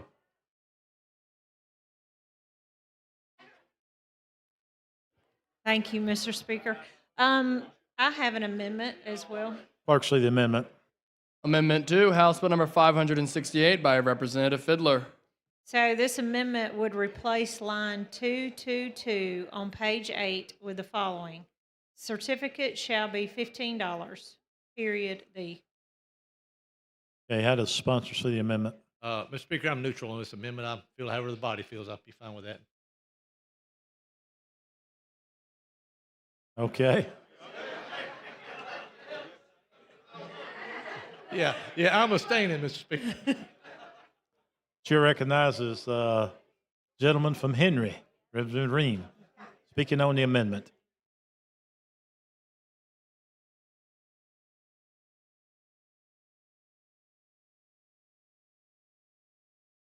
Thank you for recognition, Mr. Speaker. Just want to understand what you're doing with this amendment is just preventing a fee increase so that if we pass this bill, we are not going to increase any fees on our small businesses. Is that correct? With this amendment, there will be no fee increase on any of our small businesses. Yes, sir, Right. So Representative if we Ream. do not pass this amendment, their fee is going to go from $15 to what, 50? To $50.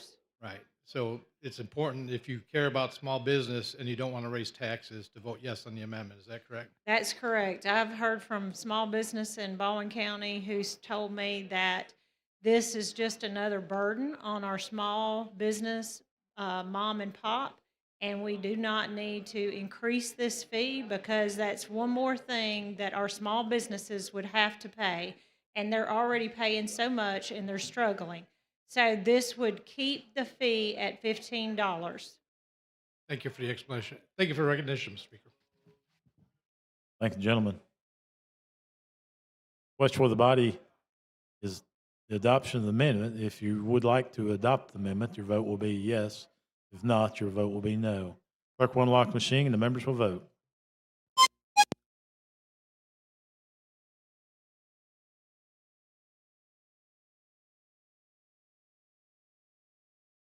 Clerk will lock the machine, record the vote. 99 ayes, 0 nays. The amendment has been adopted. Thank you, Mr. Speaker. Thanks, the lady.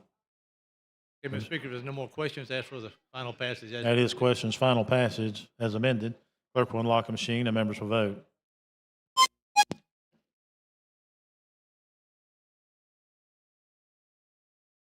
Clerk will lock the machine, record the vote. 103 ayes, 0 nays. HB 568 has passed. Clerk, call next bill. On page 70 of the calendar, House Bill number 593 with substitute by Representative Witt relating to alcoholic beverages. Chairman Witt. Thank you, Mr. Speaker. This bill is known as Alabama Small Craft Alcoholic Beverage Act.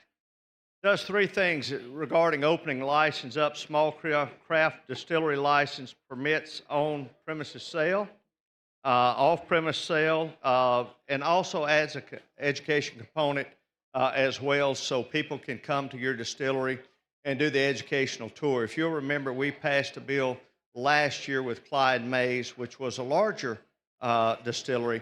This is to take care of our smaller ones. Also in this is a small craft winery license and a hybrid craft alcoholic beverage complex license. And with that, Mr. Speaker, I'll ask for the BR.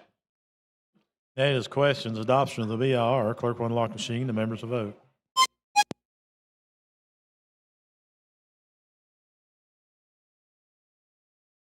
Clerk will lock the machine, record the votes. 93 ayes, 4 nays. BR has been adopted. Chairman Witt. Mr. Speaker, we did have a sub in committee that added some 4 things that the ABC board asked us to add, which we did, was basically take it down from $99,000, 99,000 gallons down to 50,000 gallons, added some licensing issues and insurance issues with ABC, so that is the sub, Mr. Speaker. Okay, you've heard the gentleman's explanation of the sub. Chair recognizes the gentleman from Jefferson, Representative Treadway.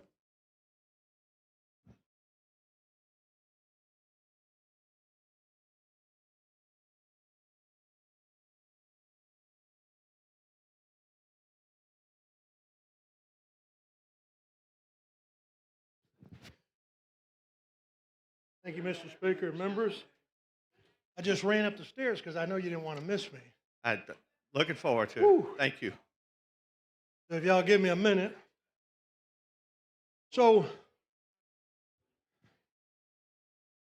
I haven't talked about this subject for as long as I've been here. Whew, running up them stairs. So, I'm not going to get emotional. I'm going to start with this, and then I'll tell you some of the safeguards, because I'm not against alcohol. I vote for it if you're a responsible adult. I want to read you this news article. October 9th, 1979. 2 killed, Lakeshore Drive crash, Chicago. Okay, thank you. You didn't hear me? That's the first time I've ever been told that. All right, 2 killed, Lakeshore Drive, Chicago. Actually 4 within 48 hours, 2 more died. 2 drivers died and 5 persons were injured Tuesday when a auto jumped the concrete lane divider in North Lakeshore Drive and crashed into 3 southbound vehicles. Dead were John Walker, 43, and his address was northbound car crossed the driver, and James C. Treadway, 43. That's my dad, cab driver. Both his passengers were also killed in that wreck. Now, I don't drink, never have. Came out of a home, that's all that ever took place. My mother was married 7 times.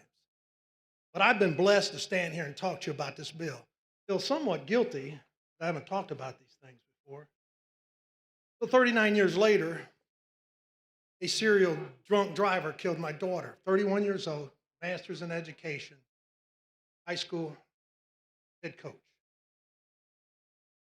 The guy that killed her had multiple DUIs. Got out of his car and he looked at her. Went to his buddy's house and consumed more alcohol. That's why I was proud of Wilcox's bill recently will address something like that. That was 39 years later. 8 months after that, the individual was on the interstate with 4 times the legal limit of alcohol. Had another crash. People don't care what they do. Most of everybody in here, if not all of us, would do something like, yeah, we never drink again. He hit an embankment and killed himself, and he saved my family and children who kept asking me almost daily about the trial, the manslaughter charges, and the fact that he wasn't, when I try to tell them what he prepared them for what he would serve, and they couldn't believe it. And that settled that for us. My wife was terminally ill, and cancer had moved to her brain, and all she wanted to do was get up and go to court. And I assured her I had our 2 other children there. After that happens, 5 years ago, a week ago, my daughter, who's a nurse, was in her car and was hit head on by another drunk driver. She had my 2-week-old grandbaby in that car, my 3-year-old grandbaby, and a 5-year-old. And buddy, you know, when I got to the scene, I happened to be home. I was still working, so I blue lighted over there. And all I was praying was give me a break. Just give me a break with these people. My daughter called me, and the first thing she said, Dad, we are alive. And she knows I've often told them I won't live through another one. The individual was so intoxicated in the middle of the day that both cars were totaled completely. They had to cut her out, and her bone was sticking through her leg. Thank God that everybody survived. So I've never really spoke about these things. People often wonder why I always vote against expansion of alcohol. That's my privilege. Some people even come to me and go, you got to be kidding. I'm not against people that drink responsibly. Now I'll get to the bill for just a second. We're 500 officers down in Jefferson County. This is all over the state. You know the state troopers are down. You know the people that are supposed to regulate. Every time we expand this to another location, and if you're a responsible drinker, have at it. But let me tell you the reality of 31 years on the police department, on the force. How many deaths that I personally seen on people drunk, domestic, or the worst ones were the children in cars where I stood there waiting on a coroner and smelling just reeking of alcohol. It's devastating. So when you do these bills, I don't have no amendment, but you got to have money for inspections, enforcement. There is nobody. The first 3 years of my career, I worked sports bars. I had all these kids at home, right? I had to have money, right?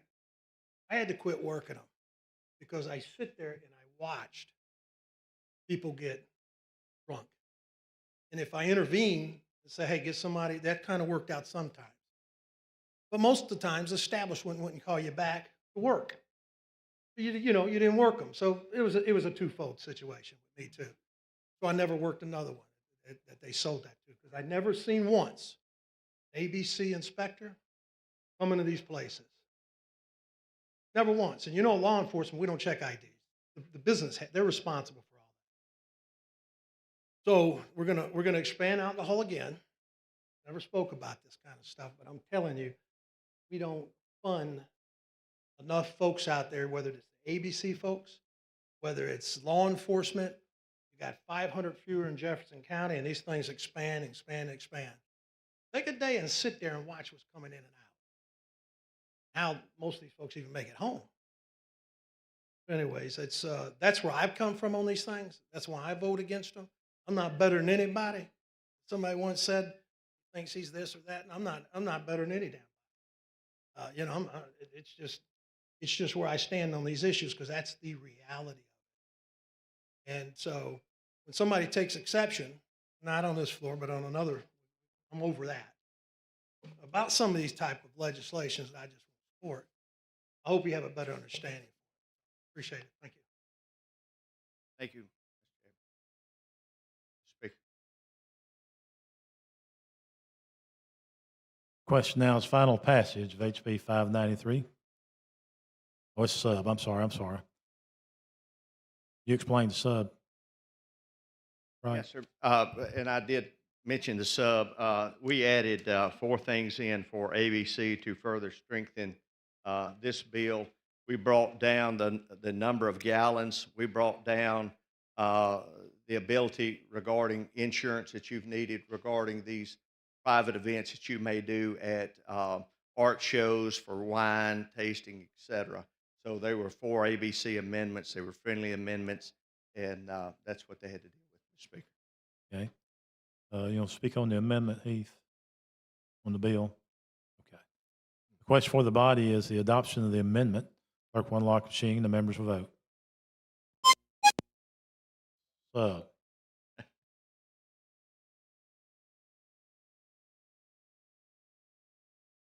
Clerk will lock the machine. Record the vote. 76 ayes, 10 nays. Substitute has been adopted.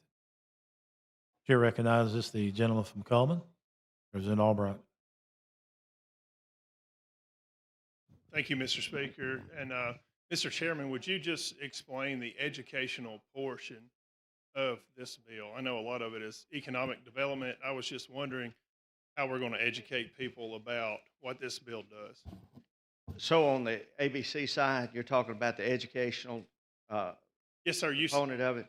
That's correct. You said that it added an educational Yeah, component. so to it. I was just think of similar states surrounding us regarding the Kentucky Bourbon Trail, the Tennessee Bourbon Trail. It adds tourism to the state of Alabama. It added, I think, the distillery and alcohol industry added $286 million in tourism dollars last year. Ohio, which you wouldn't think is a tourist destination with regarding, a bourbon trail or a distillery trail, their economic impact was over $1 billion. So what we're doing is teaching the individuals as they come through, how the product is made. And I think one thing that I failed to mention is a lot of this product is, it's made in Alabama, but it's also made by Alabama products. It's made by Alabama corn. It's made by Alabama sugar cane. So our farmers are supplying this product. And I think our citizens will see that on these educational tours. So it mimics exactly what we passed regarding Clyde Mays as an educational tour to walk them through the process of that. Yes, sir. And so the educational portion of it is by law or by age appropriate for Absolutely. for this to 21 be and for above. this to be taught. If you That's can't buy it, we're not going to be teaching you this. Is that correct? That's correct. And it is limited. It's in the bill regarding it's a very small amount that you would be able to taste test, just as you would at any other distillery tours. Yes, sir. It is Thank you. limited by ABC. Thank you. Thank you, Mr. Chairman. Yep. Thank you. Chair recognizes the lady from Madison, Representative Hall.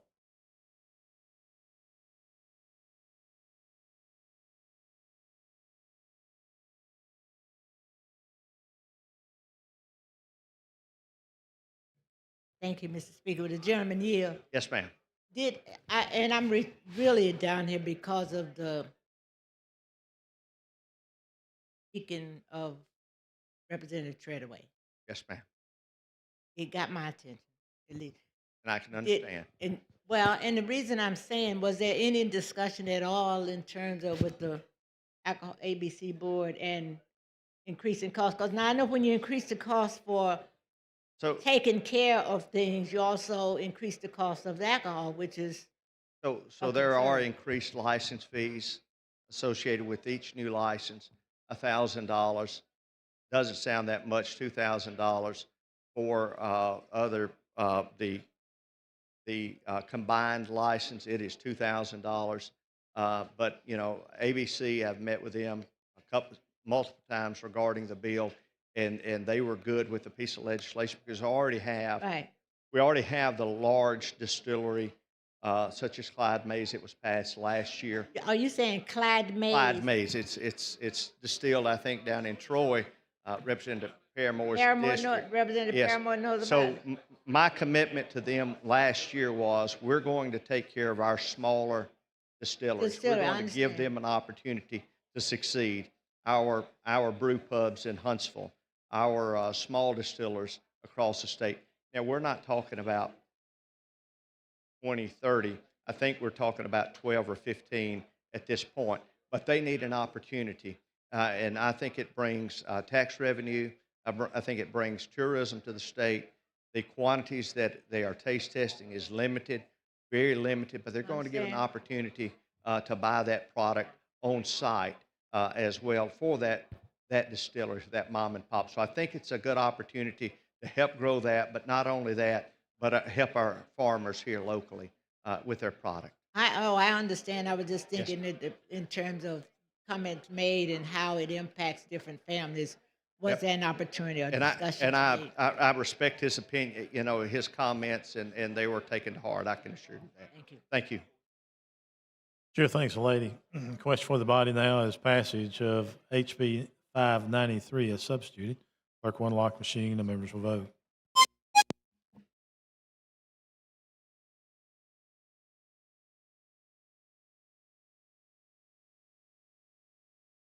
Clerk will lock machine. Record the vote. 71 ayes, 21 nays. HB 593 as substituted is passed. Thank you, members. Thank you, gentlemen. Clerk, call the next bill. On page 51 of the calendar, House Bill number 513 by Representative Witt, relating to the Department of Commerce. Members, this is the Department of Commerce bill that I'm fortunate enough to bring regarding AIDT. This is a bill brought forth by Director Ed Castile and Secretary Greg Reed. We've discussed the changes, and we're trying to align the information there, the strategic workforce plan, to the comprehensive statewide economic development strategic plan. This codifies existing law for ADT, which is operated under executive order since 2012. To be clear, AIDT is already exempt from contract review. I think there were some questions regarding that, and this is not a request for anything new at this time, Mr. Speaker. So that is HB 513. Be glad to answer your question. Sure, recognize the gentleman from Ringo, Representative McCampbell.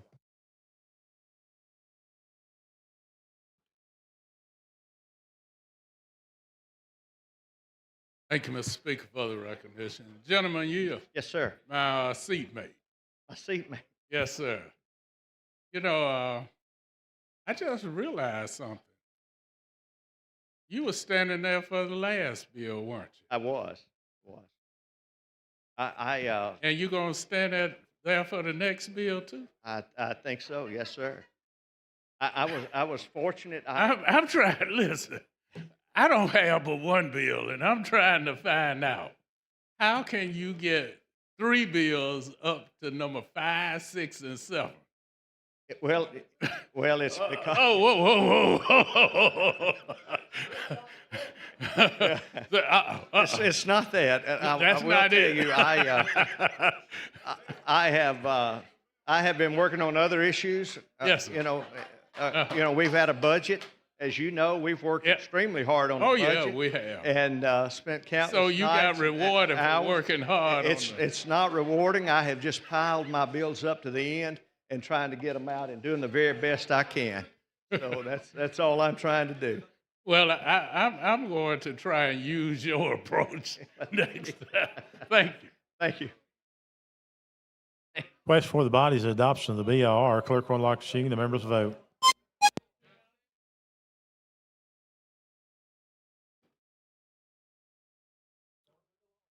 Clerk will lock machine. Recorded vote. 95 ayes, 1 nay. The BR has passed. Representative Witt. Yeah, thank you, Mr. Chairman. We do have a floor sub. Yeah, you care to explain it? I would love to, and I have given Representative Hall a copy and went over that with her just as a friendly reminder for her. This sub does 2 things for the floor. AID, the issue is AID, so in the interest of keeping everything aligned, we are moving the reference of catalyst. This is not a problem because the workforce plan is going to point back to catalyst anyway. since the plan to train the workforce, the staff, the industry, we are recruiting. So wording, and we're adding a subsection to the Code of Alabama to ensure that your chief procurement officer still has oversight over AIDT procurements. And that is the sub. Yeah, you heard the gentleman's explanation of the sub. Clerk will unlock the machine and the members will vote.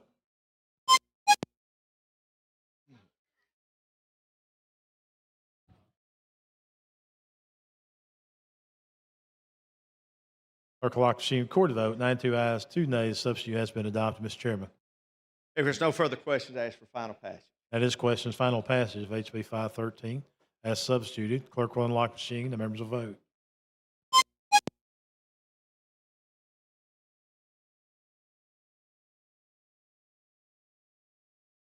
Clerk will lock the machine, record the vote. 84 ayes, 7 nays. HB 513 as substituted is passed. Clerk, call next bill. On page 84 of the calendar, House Bill number 626 with substitute by Representative Witt relating to economic development. Chairman Witt. Thank you, Mr. Speaker. This bill has to do with the 21st century manufacturing zone. This legislation passed in 2012. The bill expanded permitted TIF funds that included land and private improvements, but used specific industries such as automotive, industry-related aviation, medical, pharmaceutical, and semiconductor. What this piece of legislation does is it permits major 21st century manufacturing zone to basically have 50% of the size of the TIF district, and that the cities that had injected the funds can recoup their land costs. Speaking with that, I'll ask for the BR.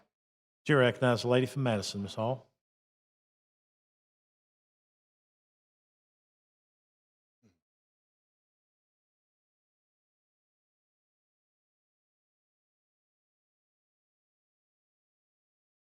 Thank you, Mr. Speaker. With the gentleman yield. Yes, ma'am. This one, I don't, when I read this, I really wasn't clear in terms of the impact of like the 21st century funding, the TIF plans. I know I'm familiar with the TIF plan because we've used them quite a bit in our area. But so help me, just maybe if you could help me create a picture for Yes, me. ma'am. So the TIF plan obviously was for the improvements regarding manufacturers. You look at automotive, aviation, Exactly. et cetera, Eli Lilly, the list Got goes that, on, particularly right. for Madison County.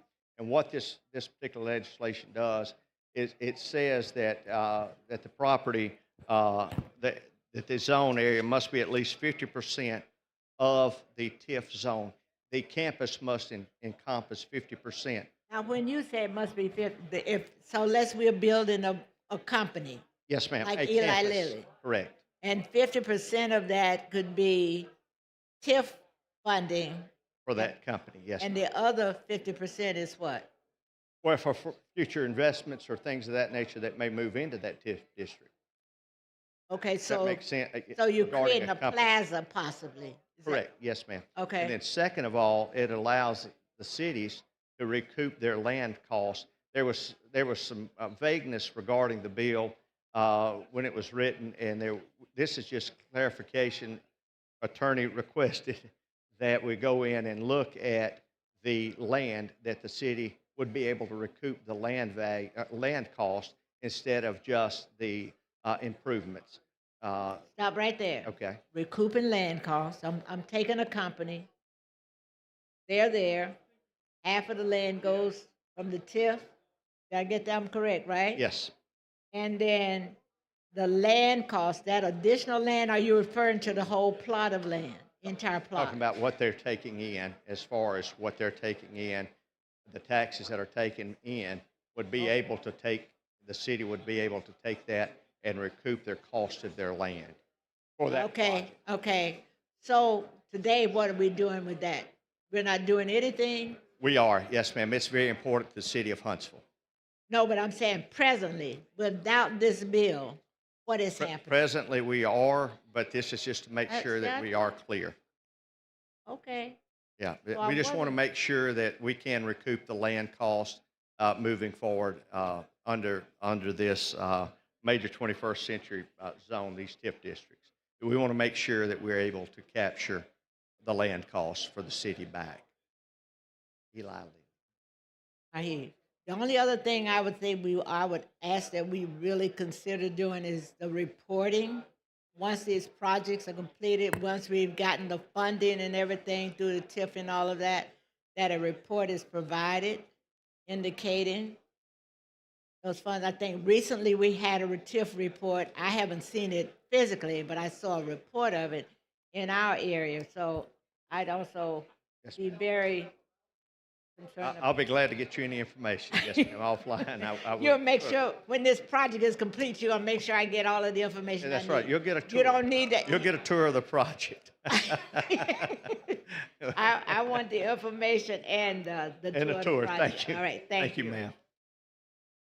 Sure, thanks, lady. Chair recognizes the gentleman from Jefferson, Representative Thatcher.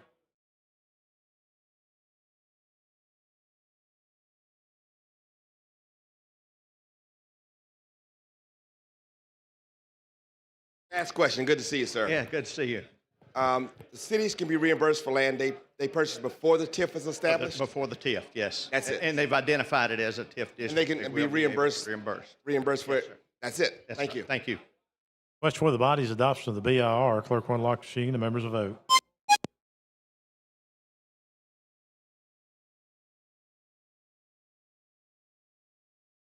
Clerk will lock the machine. Recorded vote. 94 ayes, 0 nays. BR has been adopted. Chairman Witt. Mr. Speaker, I think we have an amendment, a friendly amendment. I'm showing a sub. Oh, yeah, let's adopt a sub. I just went over the sub, but I will go over it again. It basically, revenue may be collected to pay or reimburse the cost of land acquired for that. And that was in the sub. That was for the sub.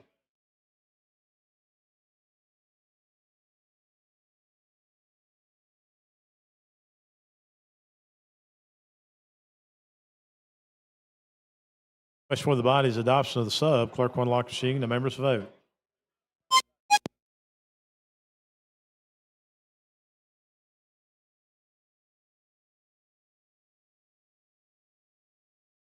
Clerk will lock the machine. Recorded vote. 89 ayes, 1 nay.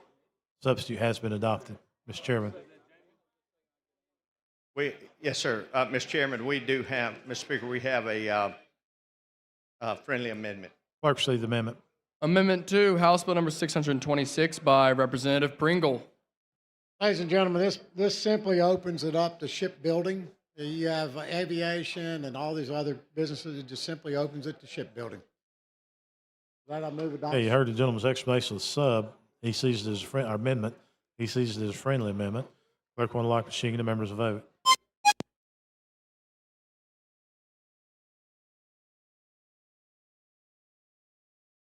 Clerk will lock the machine. Record the votes. 92 ayes, 0 nays. The floor amendment has been adopted. Mr. Chairman. Mr. Speaker, if there's no further questions, I ask for final passage on HB 626. That is questions final passage on 626 as substituted and amended. Clerk will unlock the machine. Members will vote.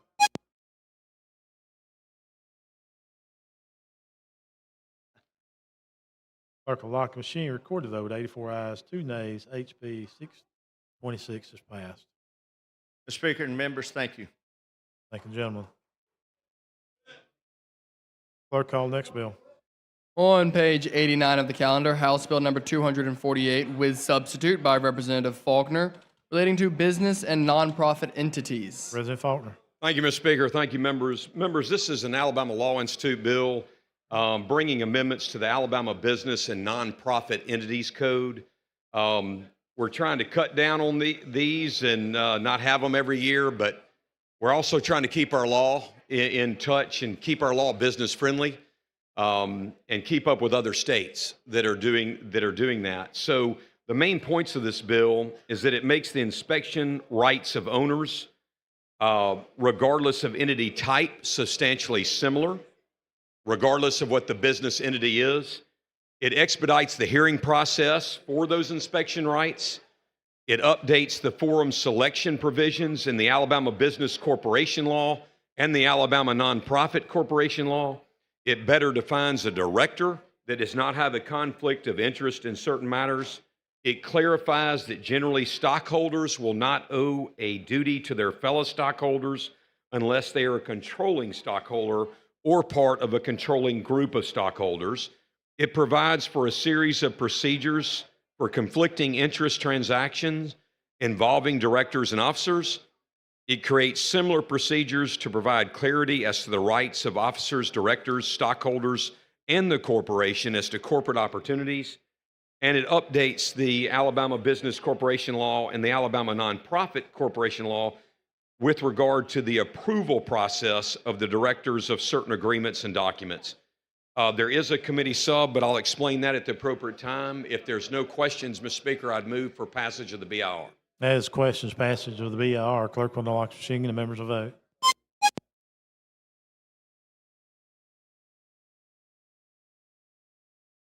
Clerk will lock the machine, record the vote, 103 ayes, 0 nays. The BIR is adopted. Representative Faulkner. Mr. Speaker, there is a committee sub, and I would just explain that briefly. The committee sub, we had some concerns that we removed the language in the bill that eliminated common law causes of action for oppression and squeeze out. So the bill would have eliminated those types of causes of action, and we have taken that out. So those causes of action can stand and can proceed. So we made that concession, and that was the only reason for the committee sub. And with that, I'd move for the passage approval of the committee sub. Chair recognizes the lady from Madison, Representative Hall.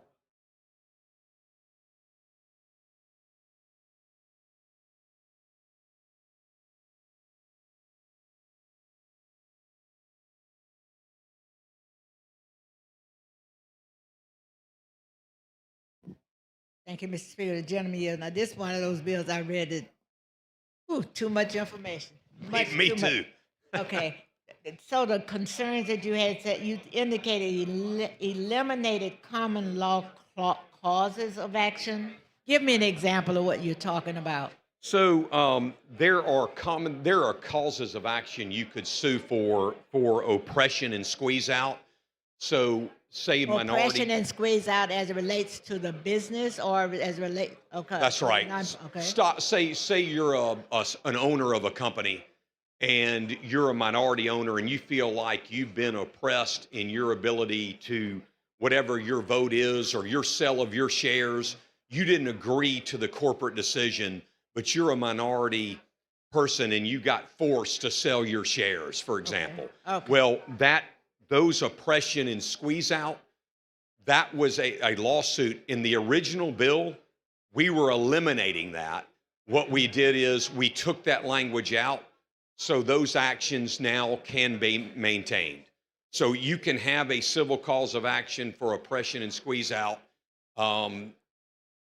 now in light of the committee sub. But the original bill would have not allowed that. Okay. All right. That's it. Thank you. Thank you. Chair thanks the lady. Question for the body now is adoption of the sub. Clerk will lock the machine. The members will vote.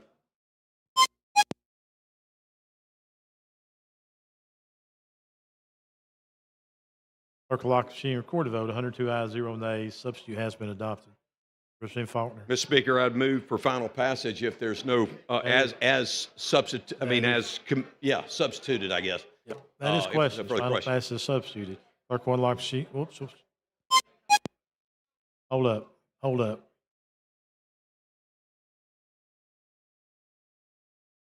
Let's redo that vote. Clear the board, please. Thank you.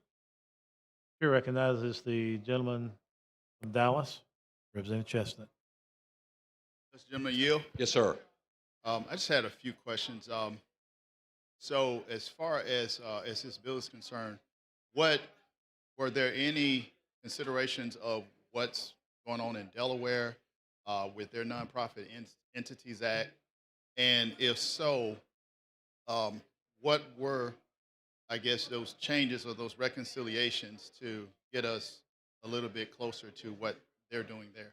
Yeah, so Reverend Chestnut, obviously I didn't serve on this committee through the Alabama Law Institute, but as you know, there's a number of lawyers that meet weekly. I think every Monday, chaired by an attorney up in Huntsville, and they meet, and that is the primary goal of this bill, is to make our laws. In fact, I have here to make our laws on par with Delaware, Texas, Nevada, and Florida, who are kind of leading the effort in how different business entities are treated. And so that is one of the main objectives. And so Delaware is one of the states I have, even though I don't serve on this committee, that is what this is trying to do, is make our state very business friendly, like Delaware is in those other states I mentioned. Okay. Now, as far as like with the LLCs, is there any change with that format at all? Or No, no, not that. Like this does not provide, any new requirements. It's not forcing you to do anything to comply with something new.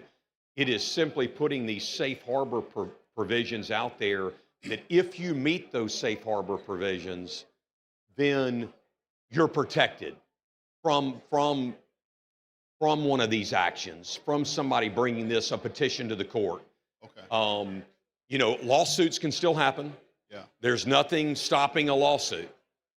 But under this law, where you can bring a petition, you can have an expedited hearing as a minority owner of a business. That's what it's focused on. It's focused on giving you those, hey, this is what you can and cannot do. This is what makes you a qualified director. This is what makes you a director who doesn't have a conflict. And so that's what this is doing, and it puts us in line with Delaware as the state you mentioned. So also, are there going to be any statutes that would be repealed and replaced as a result of this modification? No, I don't believe there's anything. I don't believe there's any section that's repealed. I think it's just been amended on the things that I've discussed. I guess the main thing to me about the bill is, your right to inspect records, and putting a process in place. So if you demand to inspect the records of a business, that whatever it be, a partnership, LLC, doesn't matter, that we're trying to treat those similarly. And we're trying to make that process the same regardless of the type of business entity you are. Okay. And did anything in there affect like the duty of loyalty or duty of care in any form? Duty of care and duty of loyalty? Well, I think it speaks to, who is, like I said, who does not have a conflict, allows you to, what is your fiduciary duty? What are your obligations? If you follow this, then you're in the clear.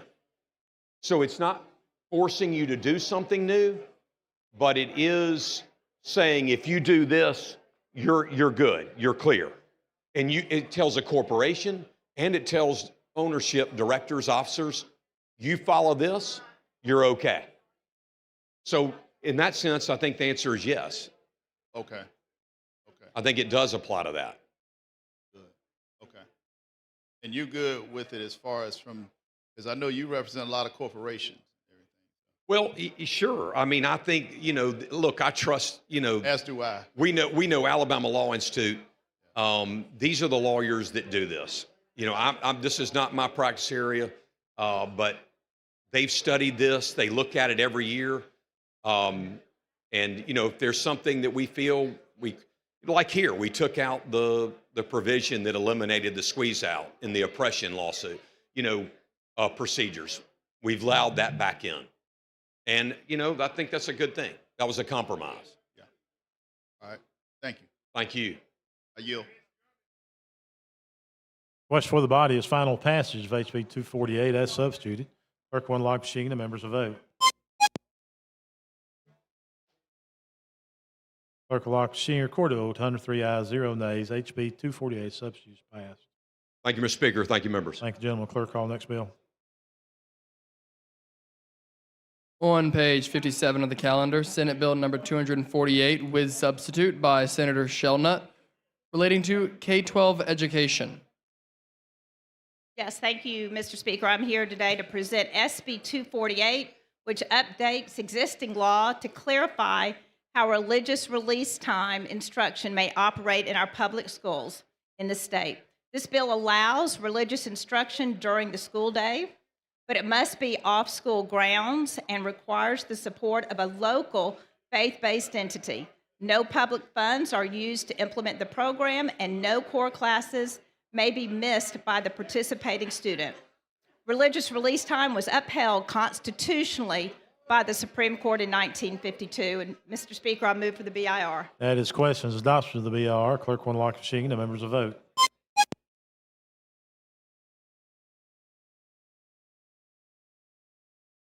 Clerk will lock the machine. Record the vote. 94 ayes, 0 nays. BR has been adopted. Representative Bose. Yes, Mr. Speaker, we do have a sub for SB 248, and this simply relocates a paragraph regarding instructional time and intervention within the bill to provide a better flow of information. So I move for passage of the sub. Okay, you heard the lady's explanation of the sub. Clerk will unlock the machine. The members will vote.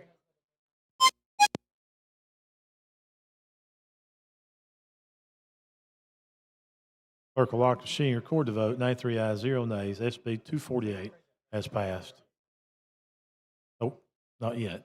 Mr. Speaker, I move for final passage of SB 248 as substituted. We'll try that again.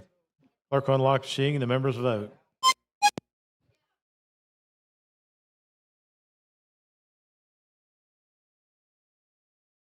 Clerk will lock the machine. Record the vote. 88 ayes, 4 nays. SB 248 has passed. Yes, thank you, Mr. Speaker, and thank you, body. Thanks, the lady. Clerk, call next bill. On page 17 of the calendar, Senate Bill number 163 by Senator Hatcher relating to the Board of Cosmetology and Barbering. Representative Hassel. Thank you, Speaker. SB 163, this is a compact that's designed to make it easier for licensed estheticians to work across state lines. That's the explanation of the bill. I asked for the BIR. That is questions. Adoption of the BIR. Clerk will unlock the machine. The members will vote.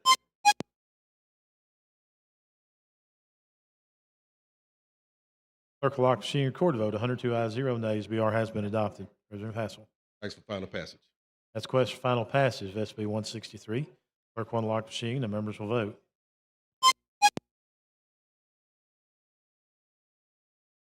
Clerk will lock the machine. Record the vote. 102 ayes, 0 nays. SB 163 has passed.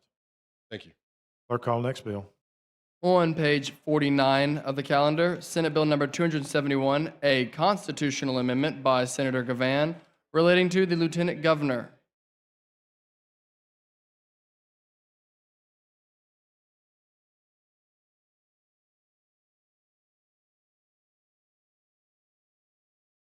Leader Daniels, you're recognized.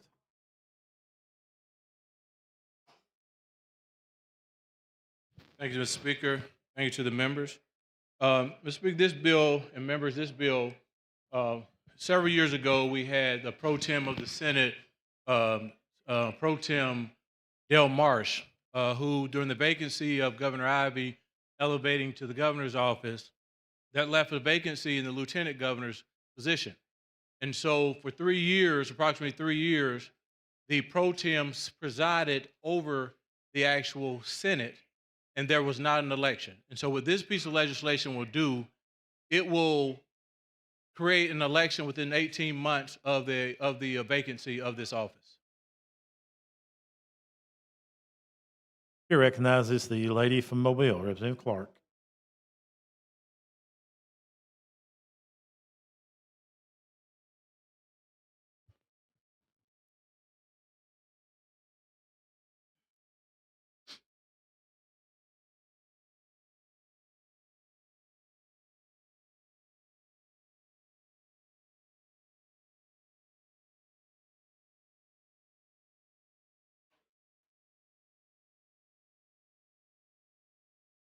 Thank you, Mr. Speaker.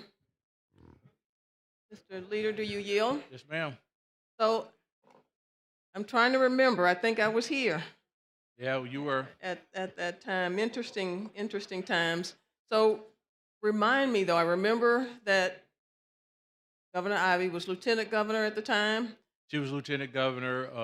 Unfortunately, there was a vacancy in the governor's office, which constitutionally the lieutenant governor moves to the governor's office. But the pro tem, there's no position to replace the lieutenant governor besides the actual pro tem of the Senate becomes the presiding officer of the Senate. And so existing law, does it not state the time frame that we have in which to elect It does or to not. fill that position? That vacancy is until the next midterm. That person will be able to serve if it's day one, they'll be serving for 4 years. And so why do we feel a need to change that now? Well, I think we want to have an election of a lieutenant governor that was duly elected by the people in the state of Alabama. Actually, I am surprised that law doesn't already deal with that because, for example, for other offices, including state representative, the law states when a vacancy should be filled. And I think it's when the position is vacant for more than a year. Is that correct? Well, it depends on when the next election date is. For legislative offices, it can be up until, I think it's a year or 8 to 12 months before the election, you are able to have a special election. There are many of our colleagues here that just came in a special election to the Alabama legislature, and it determines the time in which that vacancy occurred. Then it determines exactly how many months is left from the date of the vacancy. When you're including the election cycle, it creates an opportunity for a new person to be elected. And I think that Representative Barnes was one of those individuals that there was a vacancy and that created an opportunity for him to be elected in a special election. Two or This three would of be- our colleagues. That's Yeah, correct. 2 or 3 of them, actually. And so tell me the time frame again, how this would work. That position must be vacant for what period of time before a special election would be held? It can be held immediately. The time frame comes to where if it's a certain period left on the actual vacancy. So if it was year one, where we elected lieutenant governor in the fall, they would take office in January, and if there became a vacancy immediately on the current law, that person will serve as the pro tem will serve as the presiding officer over the actual lieutenant governor's office for the remainder until the next 4-year election. And so, again, their law does not provide any order of succession right now for. Nope. Not only the pro tem will elevate up, and basically name only, so they'll be presiding, but they'll still be receiving the same legislative pay as you and I. I see. All right, I think that answers my questions. Thank you. Thank you. Question for the body is the adoption of the BIR. Clerk will lock machine and the members will vote.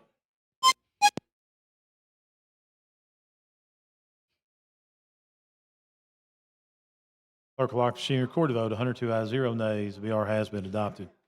Leader Daniels. Thank you, Mr. Speaker.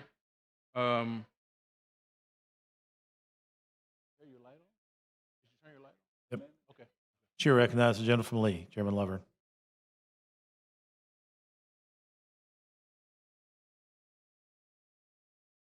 Thank you, Mr. Speaker. Mr. Daniels, I got an amendment. Yes, sir. Clerk say the amendment.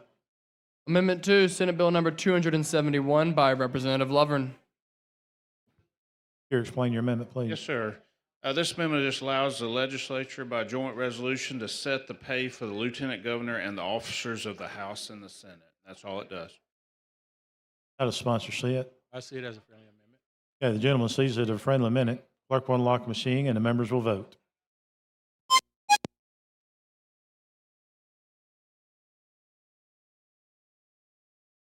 Clerk will lock the machine, record the vote. 101 ayes, 0 nays. The amendment has been adopted. Thank you, Mr. Speaker. Members. That is Final passage. questions. Final passage of SB 271. Clerk will unlock the machine and the members will vote.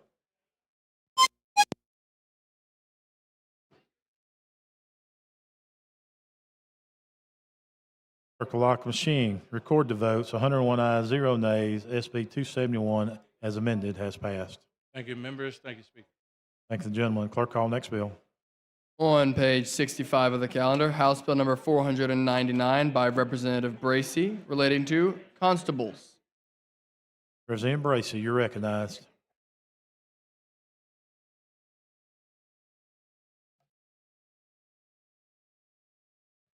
Thank you, Mr. Speaker, for the recognition. HB 499 is a very simple piece of legislation. Currently under existing law, the only thing that you can do when it comes to the position of constables is to actually abolish the position. What this law would do is allow for by local legislation to reconstitute. So for an example, what we have in Mobile is we have 80 plus constables because we have a constable for every single voting precinct in Mobile County. And what we're looking to do, and this has been a compromise bill between the constables, the probate court judge, and others, where we decided that we're going to come together and elect constables based on house districts. That way we can drop down from 80 plus constables to right about 27 constables by having 3 per house district. Mr. Speaker, if there's no questions, I ask that we move the BIR. That is questions. Adoption of the BIR. Clerk will unlock machine. The members will vote.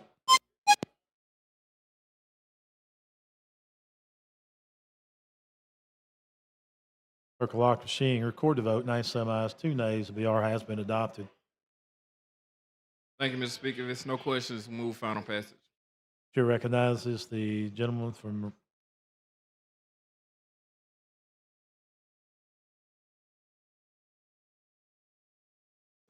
we'll have to get better glasses. Mayor and Representative Estes.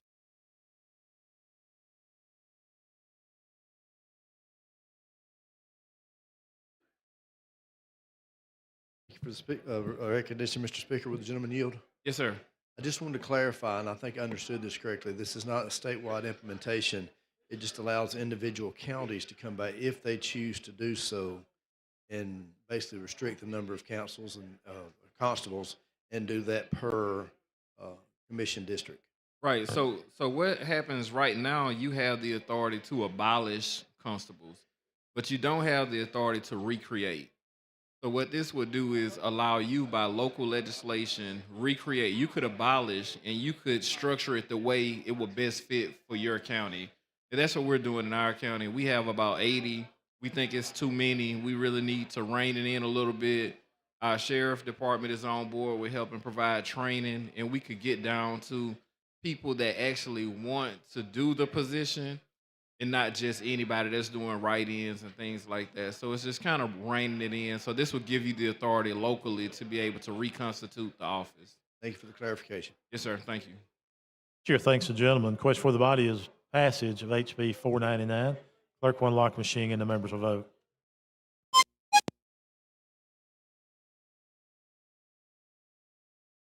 Clerk will lock machine. Record the vote. 96 ayes, 3 nays. HB 499 has passed.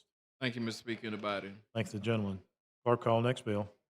On page 29 of the calendar, Senate Bill number 203 with substitute by Senator Figures relating to criminal law. Representative Givens, you're recognized.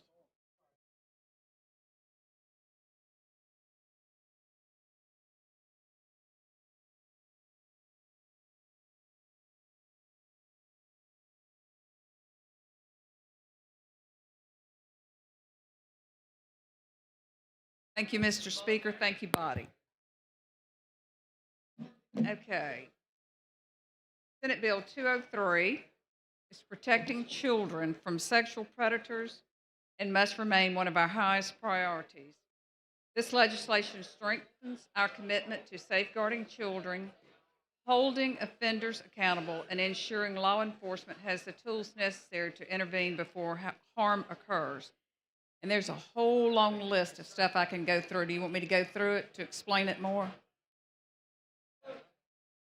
No? With that, Mr. Speaker, I move for the passage of the bill. Chair recognizes the lady from Jefferson, Representative Van.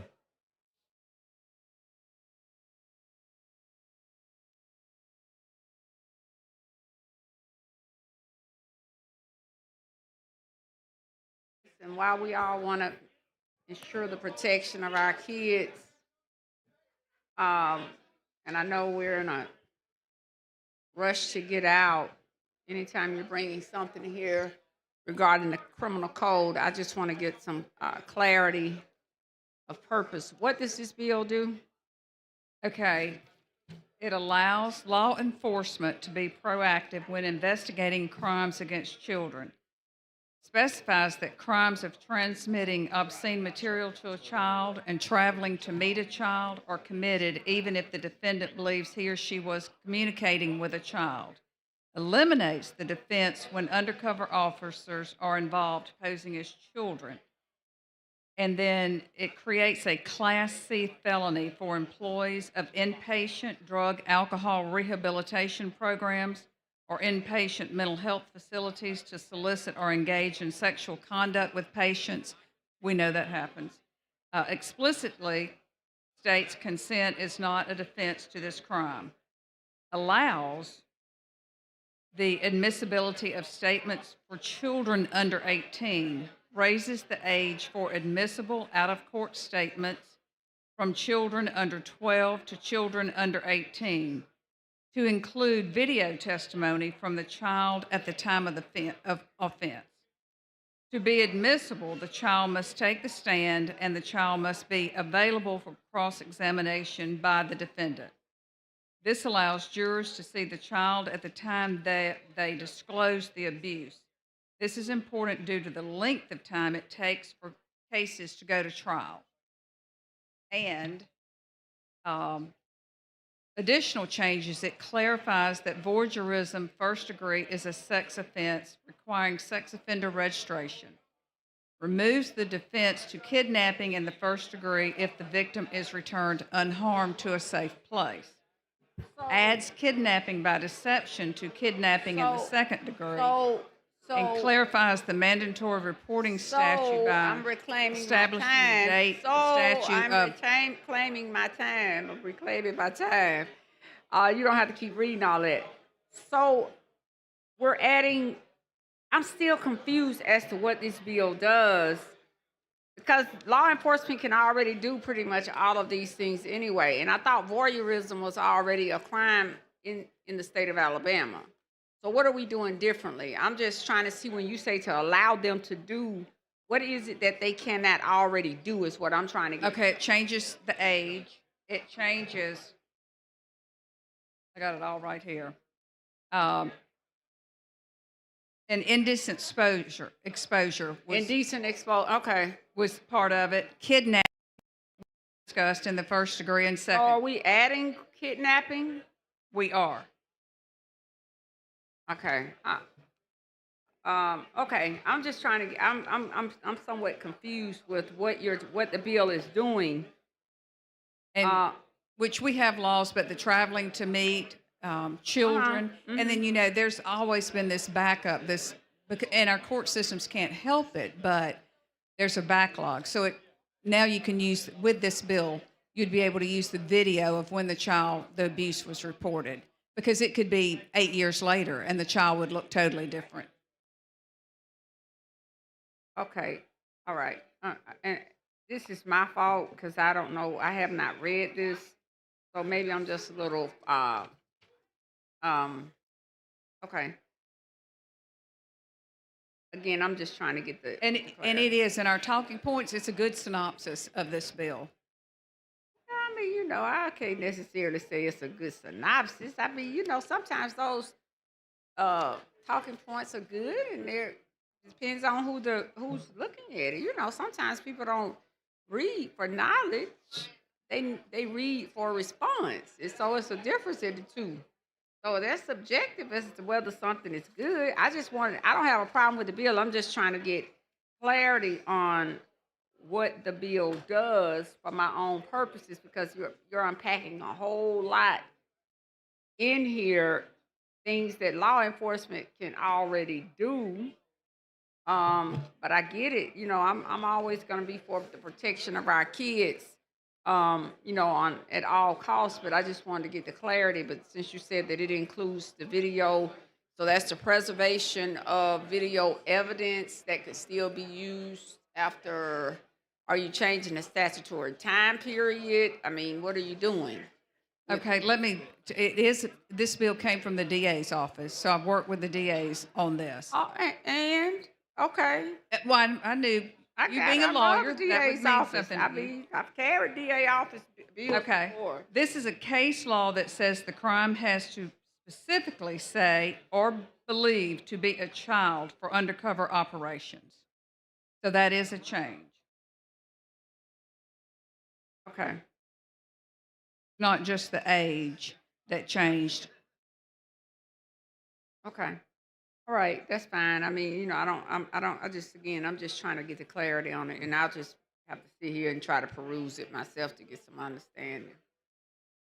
Thank you. All right, thank you. Question for the body is adoption of the BIR. Clerk will unlock the machine and the members will vote.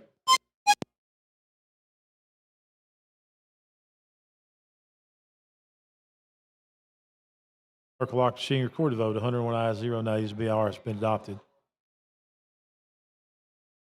Representative. I believe you got a committee sub. Donna? Well, I'm showing you got a sub. okay, I do not have the sub with me. Let me look. Oh, good. I do have the sub with me. Okay, you here to explain it? Okay. The person commits the crime of kidnapping in the first degree if he or she abducts another person with intent to do the following, which is hold him or her for ransom or reward, use him or her as a shield or a hostage, and inflict physical injury upon him or her to violate or abuse him or her sexually, terrorize him or her or a third person. And then it goes kidnapping in the first degree, which I discussed that earlier about the kidnapping. Second degree, if he or she abducts another person using or with the intent to use deception, physical force, or deadly physical force.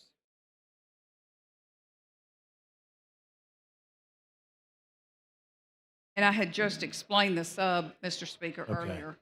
You heard the lady's explanation of the sub. Clerk will unlock the machine and the members will vote. Sure, Mayor.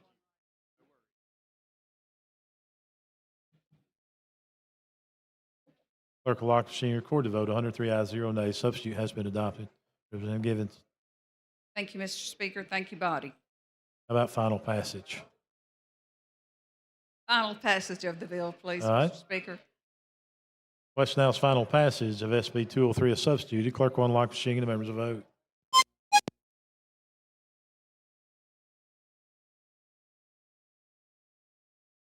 Clerk will lock the machine, record the vote. 103 ayes, 0 nays. SB 203 is passed as substituted. Again, thank you, Mr. Speaker. Thank you, body. Thank the lady. Clerk, call the next bill. On page 18 of the calendar, House Bill number 353 by Representative Butler, relating to K-12 education. Representative Butler, you're recognized. Thank you, Mr. Speaker. This bill creates a math pathway for students that are testing proficient on state assessments. In middle school, they would go take Algebra 1, and then in high school, they would take college credit courses. This would allow the parents to opt in and opt out. And then I'm expecting one friendly amendment from the School Board Association. But that's it in a nutshell. 6 states have already passed this. We've got to step it up on our math a little bit. But with that, I'd move for the BIR. The chair recognizes the lady from Madison, Representative Hall.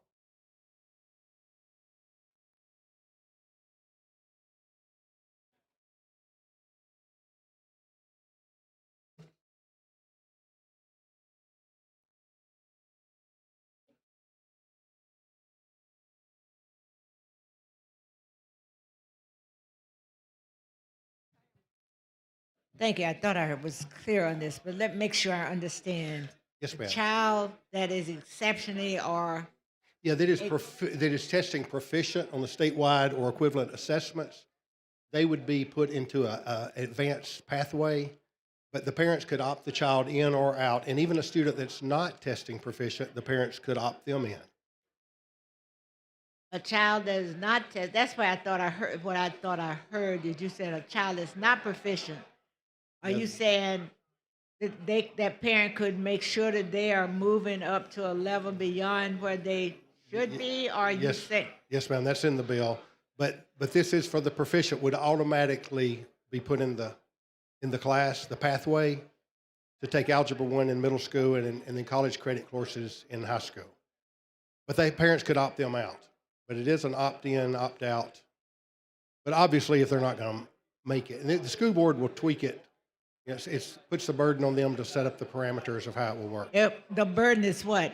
That's what I'm trying to be clear on, because presently, I think school systems do support families and children when they are, let's say if they're in sixth grade and they may be at the ninth grade level. Yes, ma'am. That they can already do that. Am I missing something? Did I miss that? Well, this would mandate it, that they get a pathway for it, so that those kids that are proficient would be in that pathway and get moved forward.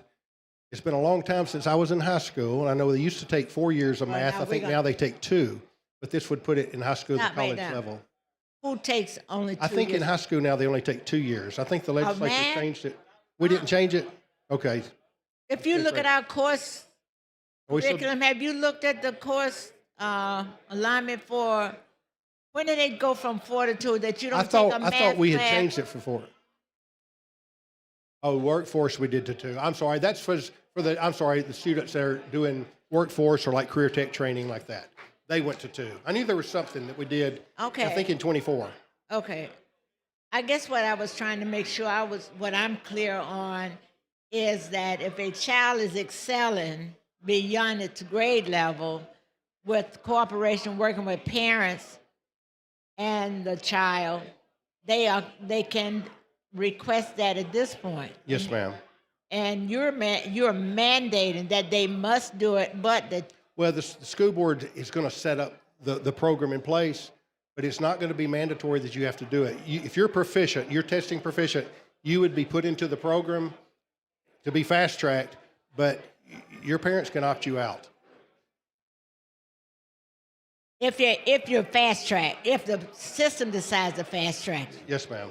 but the parent could say, no, I don't want to. Correct. They could opt them what out. if the parents want to and the school system doesn't feel that they're ready? I don't know the answer to all those now.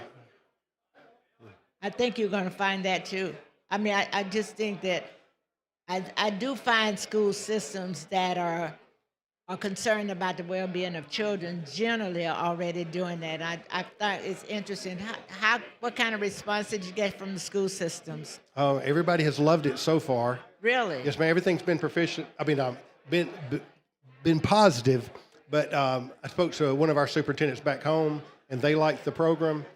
There's such a need with math where globally we're not competing as well as we used to in math.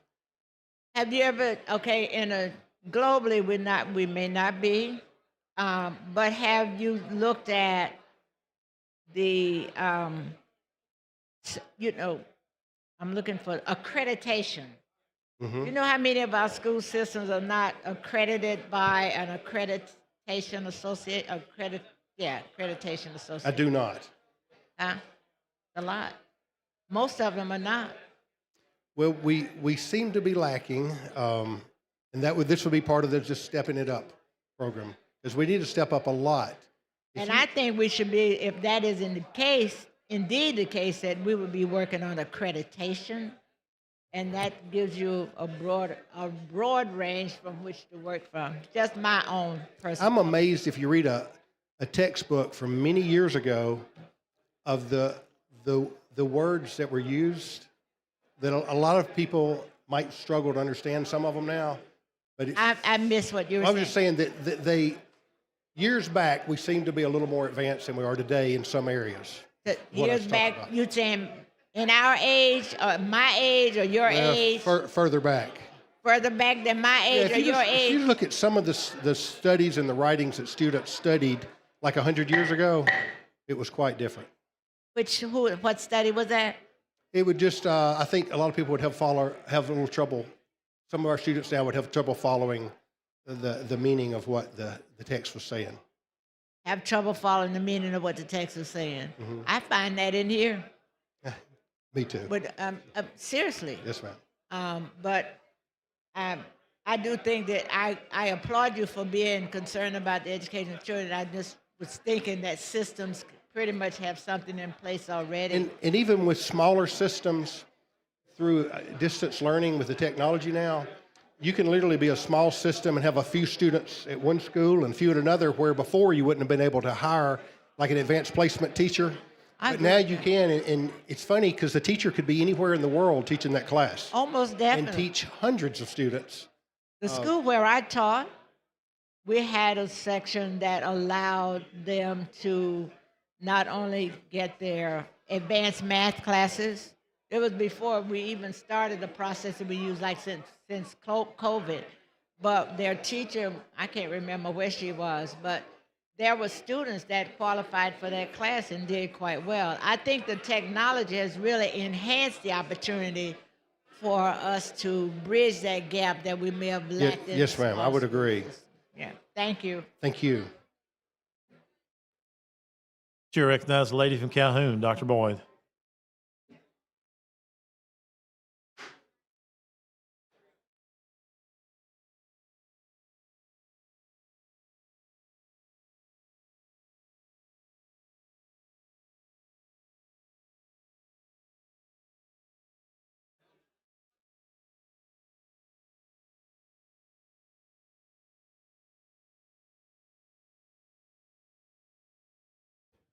Thank you for the recognition, Mr. Speaker. I want you to help me to understand. In the description, it states that it require. Yes, ma'am. What basis? Why would you think, and explain advanced math pathway as opposed to if you had an advanced reading pathway or an advanced, those who score high. Explain just Yes, ma'am. what This would be really requiring the school board to adopt a policy dealing with the advanced math pathway for a student that is testing. Hold up just a minute. Hey, fellow colleagues, I'm a teacher. I can't hear my. Thank you so much for your respect. Go on, sir. Yeah, yes, ma'am. Well, I was saying this would require the school board to adopt a policy setting up the math pathway. And it would, students that are testing proficient at the state assessments would automatically be enrolled in that pathway that would put them on the path for Algebra 1 in middle school and college credit courses in high school. And the parents could opt them in or out of that program. I understand what you're saying. But to me, why was math chosen as opposed to reading or advance some areas of technology? Well, I would agree with you that every area we do need to be looking at and making advances. And you know, as a teacher, and I was a school board member for 10 years, it's like we taught to the middle. The students at the top and the bottom many times suffered. I don't know if you encountered that. It's when you were teaching, but I did see that a lot. But we saw a lot of that, and our gifted program did not go beyond our middle school. I don't know if it does in other areas. I'm not against what you're trying to do. I just want to understand better.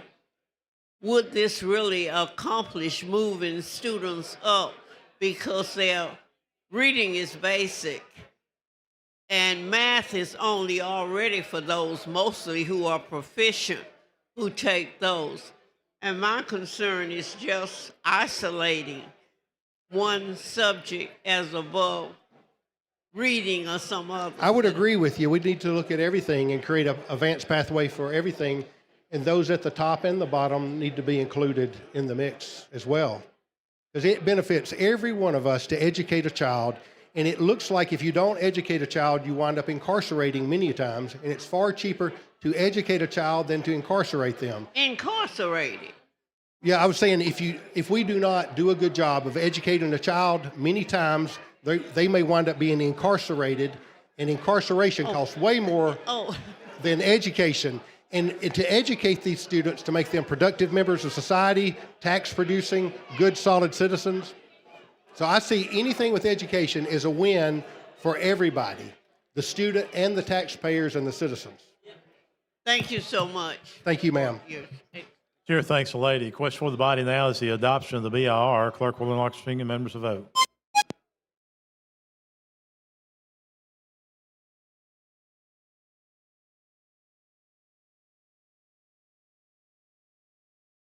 Clerk will lock the machine, record the vote. 103 ayes, 0 nays. BR has been adopted. Representative Butler. Yes, we're expecting a friendly amendment from the school boards. Chair recognizes the lady from Morgan. Chairwoman Collins. Thank you for the recognition, Mr. Speaker, and thank you for bringing this bill. I think that we all know that we need a lot more students that are prepared for math, and I think this encourages that. And so I have an amendment. Clerk, see the amendment. Amendment 2, House Bill number 353 by Representative Collins. Thank you very much. The amendment simply clarifies, according to the school board wishes, that the Department of Education will develop the pathways, that each local school board will adopt the automatic enrollment policy, that they'll adopt the college credit bearing policy, the years that it will be, they will adopt the 5 through 8 policy, and that the clarify the opt-in and the opt-out. In other words, that maybe your student has not been on track, but you know they're very capable, and you want them to opt in even though they're not testing exactly proficient, and vice versa. And we all know that student. We all know that students. Many of us have had that student. I think I've been that student. Anyway, that's what the amendment does, Mr. Speaker. Yeah, you heard the lady's explanation of the amendment. I got a couple of lights on. Do you want to speak to the amendment or the bill?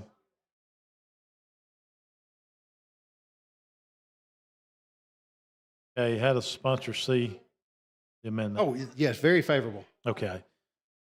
Question for the body is the adoption of the floor amendment. Clerk will unlock the machine and the members will vote.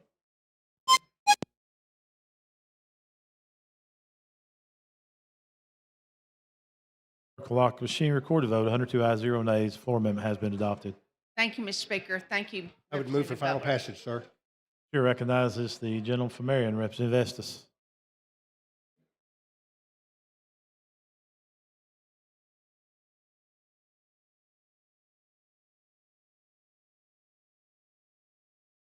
Thank you, Mr. Speaker, for the recognition. Will the gentleman yield? Absolutely. President Butler, I just had one point of clarification, and I may not have heard it correctly. The way I heard it was once a student passes Algebra 1 in middle school, they would automatically be enrolled unless their parents chose to opt them out for college-level mathematics beginning in their freshman year. That's correct. Yes, sir. Okay. Well, I'm not a teacher, but I'm kind of clarifying. Well, you and I are both former school board members. I'm trying to understand. I'm not an educator, but I'm concerned that there's not going to be many students who have only taken Algebra 1 who are going to be ready to take on college-level mathematics classes, because we haven't mentioned Algebra 2. We've not mentioned trigonometry. We've not mentioned calculus or any of those others that we took in high school, and they're going to jump straight into college-level work as a ninth grade. And I don't know that that's the case. The school board will develop an appropriate policy for it to give there. I know in speaking to one of my superintendents back home, he absolutely loved the bill. Okay. Well, that was my only concern. Would they be ready to make that jump? So thank you. Yeah, I think they would be challenged. They'll be challenged, all right. Thank you. Thank you, sir. Chair recognizes the gentleman from Madison, Leader Daniels.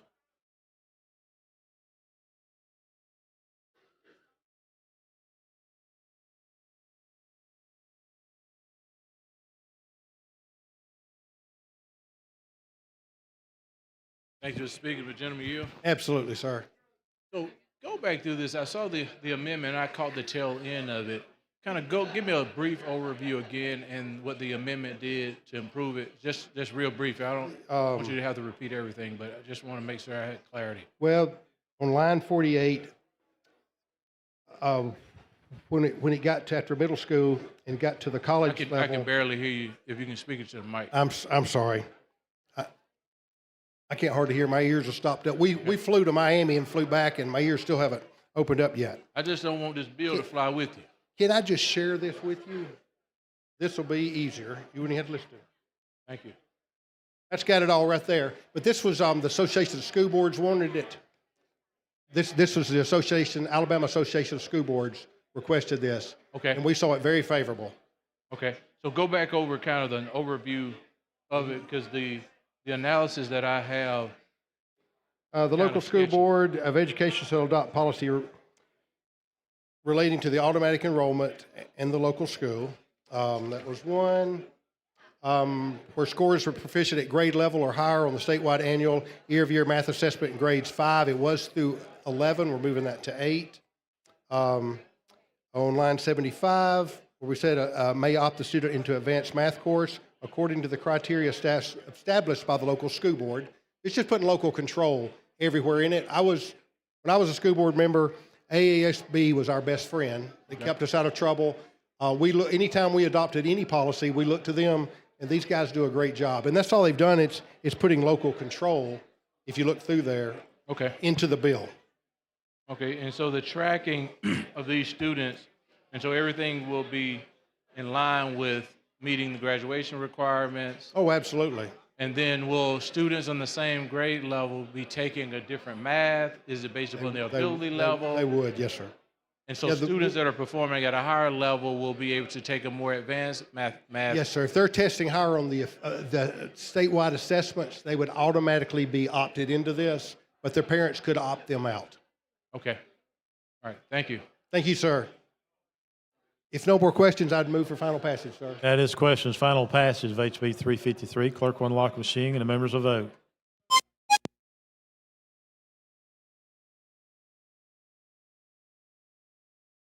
Clerk will lock the machine, record the vote. 103 ayes, 0 nays. HB 353 as amended has passed. Thank you, Mr. Speaker. Thank the gentleman. Clerk, call next bill.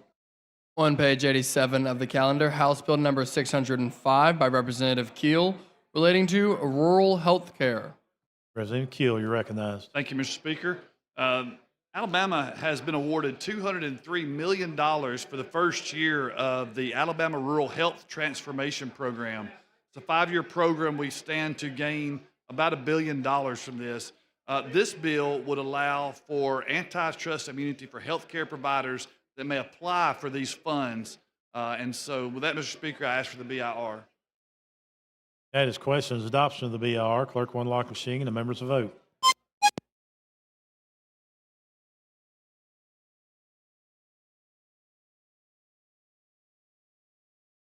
Clerk will lock the machine, record the vote. 103 ayes, 0 nays. BIR has been adopted. Thank you, Mr. Speaker. I have an amendment. Clerk, see the amendment. Amendment 2, House Bill number 605 by Representative Keel. Representative Keel.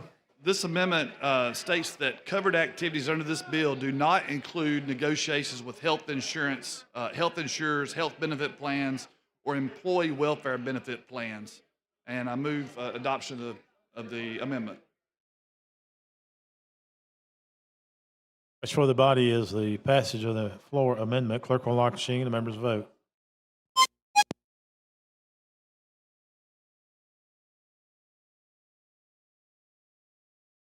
Clerk will lock the machine, record the vote. 103 ayes, 0 nays. Floor amendment has been adopted. I move passage as amended. You recognize the gentleman from Mobile, Representative Bracey. Thank you, Mr. Speaker, for the recognition. With the gentleman yield? Yes.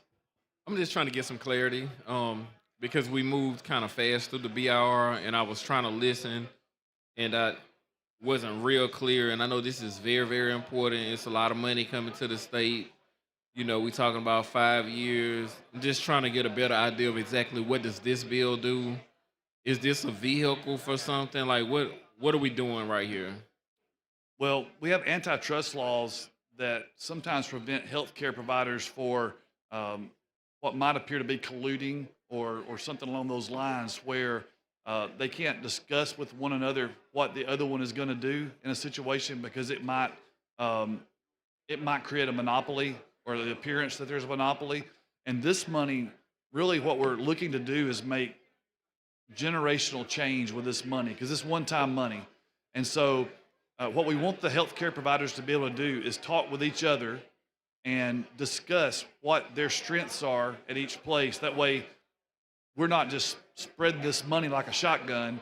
We're actually taking a rifle approach and getting it to the hospital or the healthcare provider, whatever it might be. It may not be a hospital, but the healthcare provider that can most efficiently do that job. And so if they can't have those discussions, then they can't figure out amongst themselves who's most qualified or most suited to do whatever it is they're going to do. Okay. So what prompted this legislation? Because I know when things kind of started to first come down, we really didn't know what to do. We were kind of waiting on some instructions. Is this a part of the instructions that came down to say this is a necessary step that we need to be taking? I think we're still waiting on instruction to some degree. I think so. And so I think we are doing that. This is from the governor's office, and they saw it as imperative to, once we get the direction, to be able to move and to go ahead and be having these discussions that we cannot have now because of antitrust law. And this is strictly for those discussions and antitrust. This is not removing someone from the equation of being able to qualify or anything like that. No, it should broaden, if anything, that discussion. Okay. All right. And the antitrust is to make sure, like you said about the monopoly deal, we just want to make sure. That's right. All right. Thank you, sir. I All right. appreciate it. Thank you. Chair recognizes the gentleman from Houston, Leader Lee.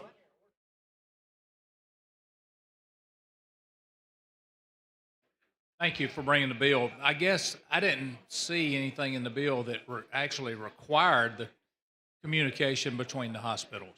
I don't think it's required, but I don't think it's allowed now. It's not just hospitals. I guess healthcare providers is what I should have said. What happens if you have two hospitals that doesn't communicate and they're competing against each other and they're not willing to communicate? And that's a disadvantage to us of where the money needs to go. What's the solution with this? Well, we have an advisory committee. The legislature has an advisory committee appointed by the speaker and the pro tem, and then of course ADECA is working through that also. And so I guess if two hospitals aren't willing to work together, I guess that would be a ding against whatever their position is. I mean, I think we've all got to work together on this thing to make it a success. Oh, I think it's critical. Yeah. I think it's critical, and it's sad that you have two hospitals, one being a nonprofit and one being a public, that will not communicate with. And it's unfortunate that the public will, but the nonprofit won't. Yeah, I would hope that when those proposals are scored, that you would gain more points for being a partner rather than a lone wolf and something like that. I think that'd be a great idea. If anybody's listening, they should get more points if they're willing to work with someone. If they're not, it should be less. Yeah, sure. Thank you. Chair thanks the gentleman. Chair recognizes the lady from Macon, Rosina Warren. I figured you would.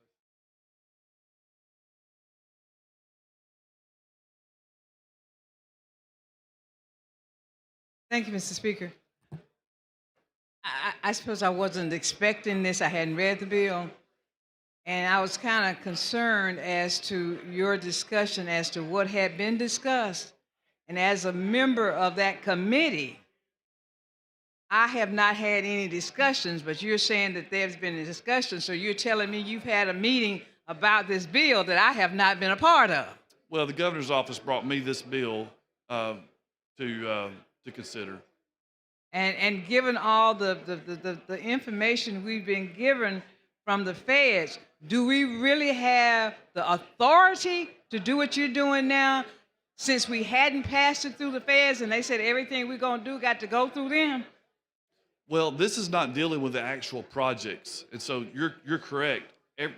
What we were told in the meeting with Director Boswell is the only information I have. And there may be more information I'm not aware of, but that's the information that I have now until we get a consultant in place and then move forward with those tranches of money that we discussed. Right, but I mean, he said very, plainly to us that everything we do with this grant has to be approved by the feds first. So Right. This doesn't do anything with the money. So this does not appropriate money or say that it's going one place or the other, which we will absolutely have to have approval with. Okay, because I just want to make sure, I don't want us to make the feds mad and we lose. We don't have a 203 million. Right, And, right. it's, and I'm they've the been same spot. very, enforceful as to how they want this money to work and how things to go. And like I said, y'all can't have any meetings without me. I know I'm the only female on there, but you guys don't be meeting without me, okay? You will absolutely be there. All right, Yes, thank ma'am. you. Okay. Question for the body is passage of HB 605. Clerk will unlock the machine and the members will vote.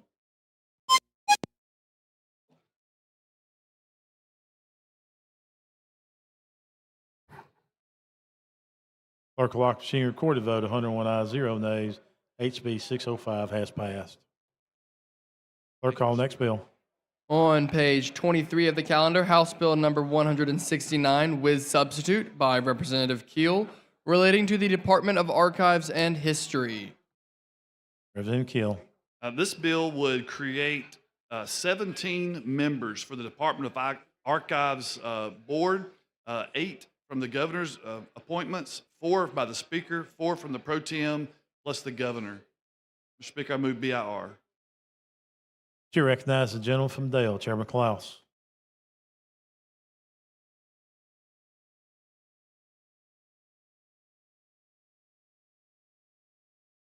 Thank you, Mr. Speaker. Representative Keel, so you're adding members to the Archives Board? Yes. So there will be 17 members. There'll be 8. Well, the governor will be 1. The governor will appoint 8. The speaker will appoint 4, and the pro tem will appoint 4. So we will now have appointments from the legislative body, the governor's office, both. This is just involving the archives. This Just- doesn't have anything to do with local library boards. No, nothing to do with that. Okay. Yes, sir. 'Cause Just the Alabama Department of Archives. okay. Because I see that it says they receive no compensation for their services. A lot of these boards, that this is very difficult. Even though some people would like to serve on these boards, it's very difficult to find people to serve on these boards. Sure. Particularly coming from all over the state. They have regular meetings they have to attend, so, and they're not receiving any pay for this. Right. They're not currently. I don't think they're receiving pay currently either. Right. So is this going to propose that they receive pay? No, it doesn't change the compensation. Okay.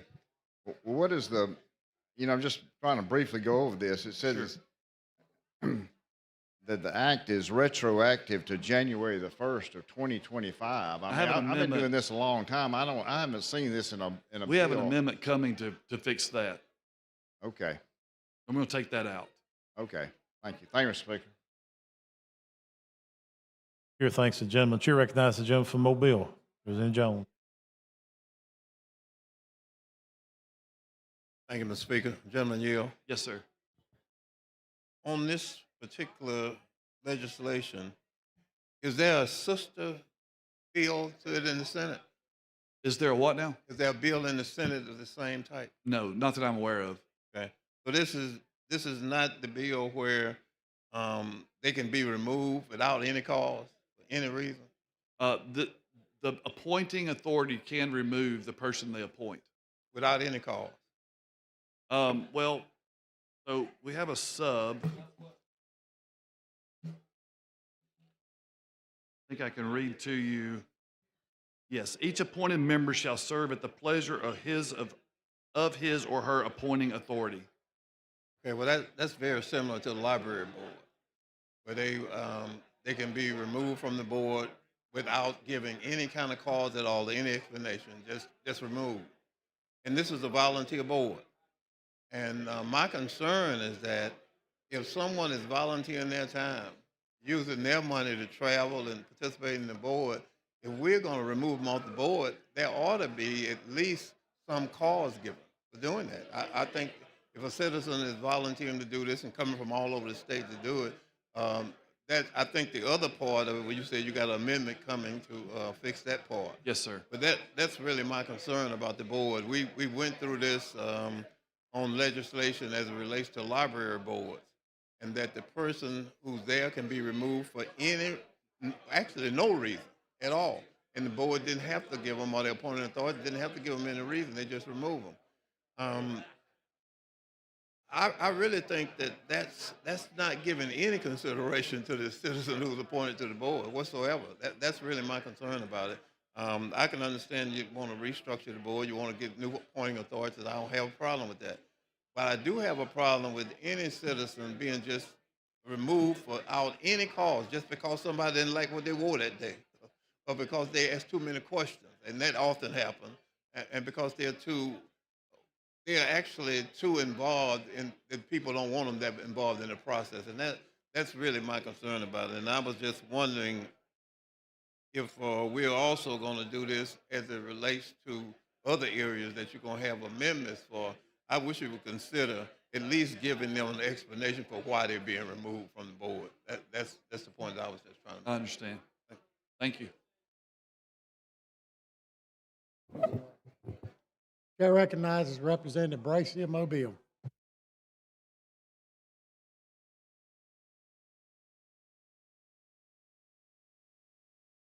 Thank you, Mr. Speaker, for the recognition. With the gentleman yield. Yes. So, I mean, I'm just gonna kind of shoot straight. Is this like what Senator Elliott was working on? It's right here. Probably. Probably. Similar. So we don't know for sure. Is this? Well, Because it's been a lot of. This bill kind of snuck up on us. Like, where are we? Is this the same situation when he wanted to sponsor legislation to deal with the archives and the library boards and all of these people? Is this what this is kind of about? No, I filed this bill pretty early. It's 169, so it's No, but it's I'm saying, in but the- this was last year when he was dealing with this. So is this a continuation? Is this like picking up the baton? Like, how we get to this point? I got 1,000 questions. Sure. Okay. So, and I just want to know is this similar to that? I think it's probably similar. I don't know what that bill was, so I can't speak to it. You know, the language. Well, in you know, that he bill. wanted to reconstitute the library. I mean, the archives. He That's got what this upset bill about does. something about some transgender something, and he got upset and wanted to redo some stuff. And I'm asking, so what's the motive behind this? Well, the board currently is self-perpetuating, and so even the members that are on there now, I think, are probably serving without being confirmed. Some of them are. This just gives a process to appoint board members that's more like the other entities in the state. Okay, so the appointing authorities, how did you come up with the appointing authorities for this board?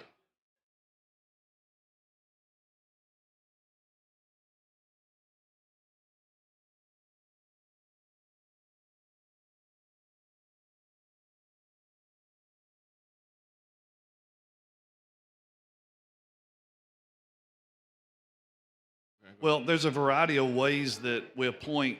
I don't think there's a consistent way that we appoint every authority across the state. And so this was what I thought was a fair compromise to give the executive branch half the appointments, the legislative branch half the appointments.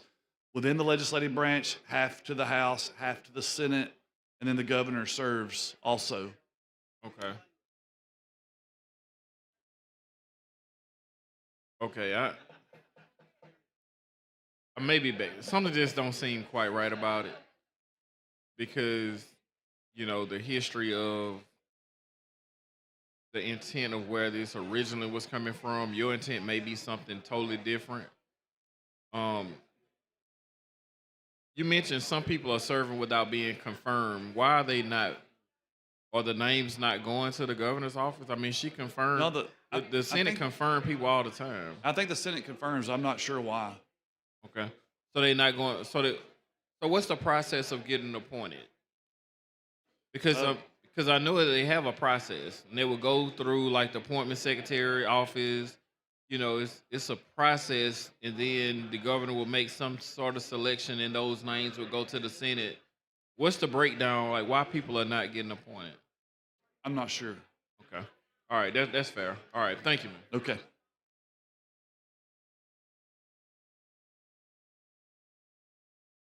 Chair recognizes Representative Insler of Montgomery.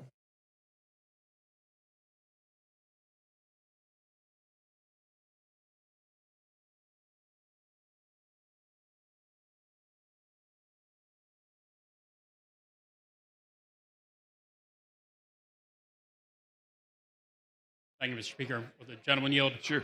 So, just to elaborate on some of the questions that were brought up, what was the intention behind bringing this bill in the first place? What is there something happening at the archives, or some reason that the current board isn't working or needs to be changed? Well, I think our other boards in the state, like our Space and Rocket Center, our Battleship, they have, they're not exactly consistent the way they're appointed, but they are appointed by us or by the governor or someone. And so that makes, this bill makes this more like that. That's not exactly like the Space and Rocket Center, but it does give the governor 8 appointments, gives the House and the Senate both 4 appointments apiece. And is the current board not functioning well? Or are they not doing their job? Or are they not overseeing the budget and the finances and the mission correctly? Or are there issues with that? Well, I'm not sure if there are current issues, but I mean, they're not entirely representative of the entire state. This would guarantee that because they're picked by congressional districts.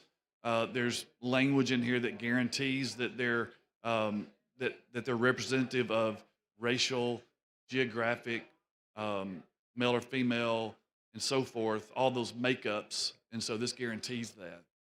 Yeah, if I remember correctly, a couple years ago, there was something the archives did, and there was a lot of pushback, public backlash. Some people didn't like it, and that then led to calls to change the board. And my concern is that we're now politicizing something that, particularly a board that's supposed to oversee an entity that deals with teaching history in a day and age when we are not just chipping away at teaching true history, but there are all sorts of efforts to say banning this, banning that, we can't teach this, can't teach that.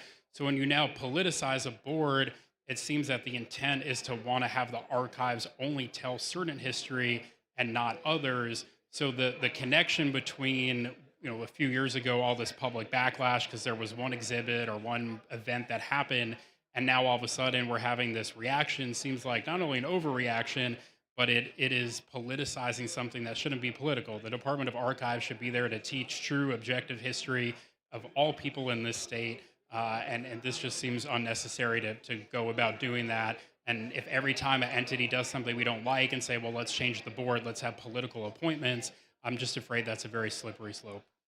Thank you. Thank you. Question for the body now is adoption of the BIR. The clerk will unlock the machine. The members will vote.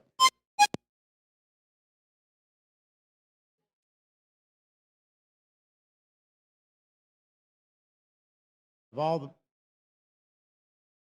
the members voted? Clerk will lock the machine, record the vote. 72 yeas, 25 nays. The BIR is adopted. Chair now recognizes Representative Gavan of Jefferson. You want to speak on the BIR? On the substitute?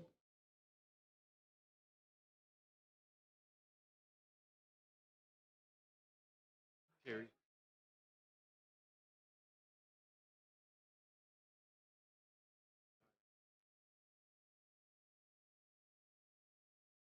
Chair recognizes Representative Jackson of Clark. Do you want to speak on the substitute?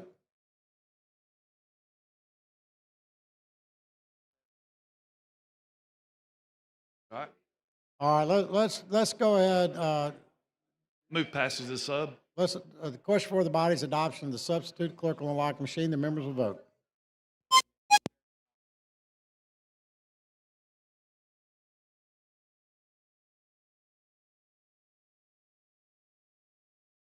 Clerk will lock the machine, record the vote. 73 yeas, 11 nays. The substitute is adopted. The chair now recognizes Representative Collins of Morgan for an amendment.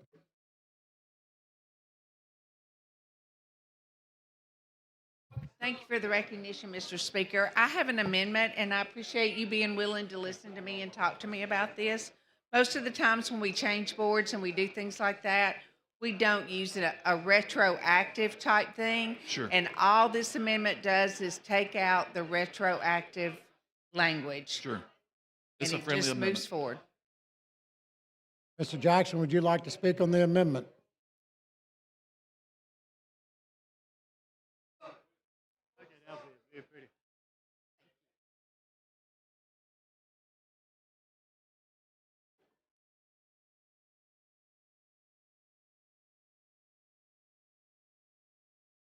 Thank you, Mr. Speaker. Thank you, gentle lady. Could you give me a little information about the sub that we just adopted? How is it different from the regular bill? Sub that we just adopted. The sub. Could you explain the substitute that we just adopted? What does it do? I'll be glad to. The difference between the initial version and the sub, it allows that the governor, her appointees begin serving immediately upon appointment, and they continue serving unless the Senate Committee on Confirmations chooses to review and reject them. Well, say the governor's appointment doesn't have to be confirmed by the Senate. That's what you're saying. They'll serve until the Senate either confirms or doesn't, unless they choose to confirm or not. And that's the only thing. That's the only difference. Yes, that's all I'm aware of.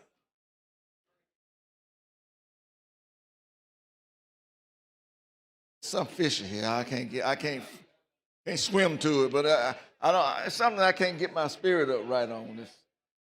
Now your sub just only does one thing, allows the governor's appointment.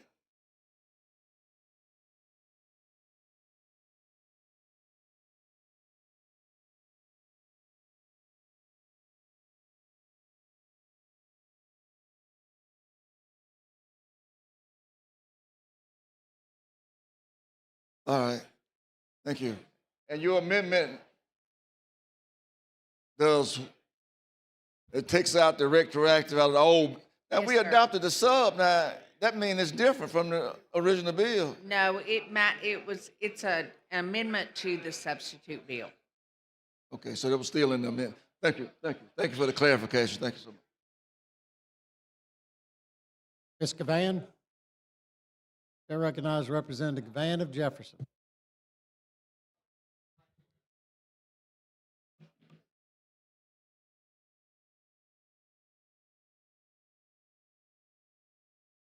Now, I wanted to speak on the bill. This is on the amendment, Pringle. It's on the amendment. Okay, I want to speak on the bill. Are we? Okay, question for the body's adoption of the amendment. The clerk will unlock the machine. The members will vote.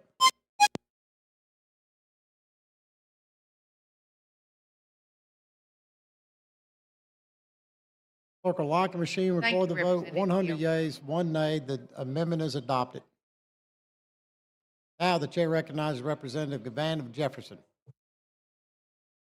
to speak on the bill as substituted and amended.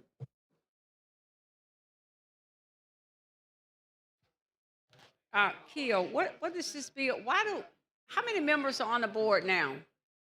I'm not sure. You bringing a bill to modify the number of people that sit on that board, and you don't know the number of people that are already currently on there? Come on now, listen. I can't even wrap my mind, and then you weren't even kidding. That just shows how we move these bills through. It doesn't matter. No processing, no real curation of it. You're bringing a bill to change the number of people on the archives board, and you don't even know the total number that are on the board? I'm told 17. You're told 17, but you're bringing a bill. And listen, y'all do what y'all want to do down here. Again, I don't come here to ask you not to do nothing. I've never asked anybody in this chamber since I've been here for the last 16 years to not do something. I am here to reveal what you do, because what I just heard is you're literally going to bring a bill that these people will sit in here, back you on, support it, without any forethought, for real, other than the fact you are a Republican bringing this bill, you all are the majority, and that's it. And it's for the good of the people.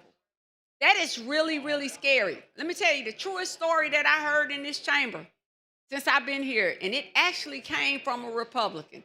But I may not be here, and whether I'm here or not, it could be 10 years, 20 years, you won't even be here. But there will be a shift in this chamber at some point. Because you're standing here to modify a very well-run machine. Archives is probably one of the best run departments in the state, with probably one of the best directors that we have. So you're gonna bring a bill, stand here. And I saw Craig, I hadn't seen Craig in a minute. I was glad to see him. I'm hoping he's still over there, and I hope they catch this soundbite that someone would bring a bill to modify and then come and ask us through no curating of the process to change a darn board, and he doesn't even know the board. This is what you call supremacy at its best. Well, I'm not as concerned about the number on the board as how they're appointed. You should be concerned about the fact we're making a modification, a change to a board and a system that has worked. Regardless, if I'm going to touch a department, I'm going to touch it based upon, okay, what do we need to modify? Do we need to increase it? Do we need to decrease it? Do we need to change the number? Maybe the demographic, composite, makeup. What are they doing right? What are they doing wrong? But this is a major shift, a major change that you're bringing to ask people to vote on, and they're going to vote and follow you, and they don't even know themselves how many people are on the board. I never ask the question unless I know the answer. I never ask a question up here that I don't already know the answer. When I come here, I'm prepared. Regardless, whoever likes it, whoever don't like it, I don't care. Because I represent a body. I represent people, the people who elect me to this office. Now, anybody in this building? Nobody.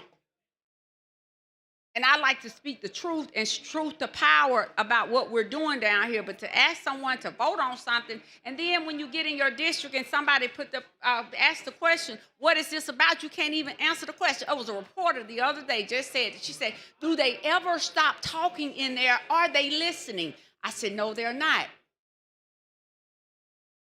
That's why a few years ago when we had that prison reform bill and about letting the prisoners out, and then all of a sudden when they started getting out, everybody was in a panic. Nobody's listening. But this is real bad. I have no dog in the fight. I literally just came up here to ask a question. But the fact that that is a material point.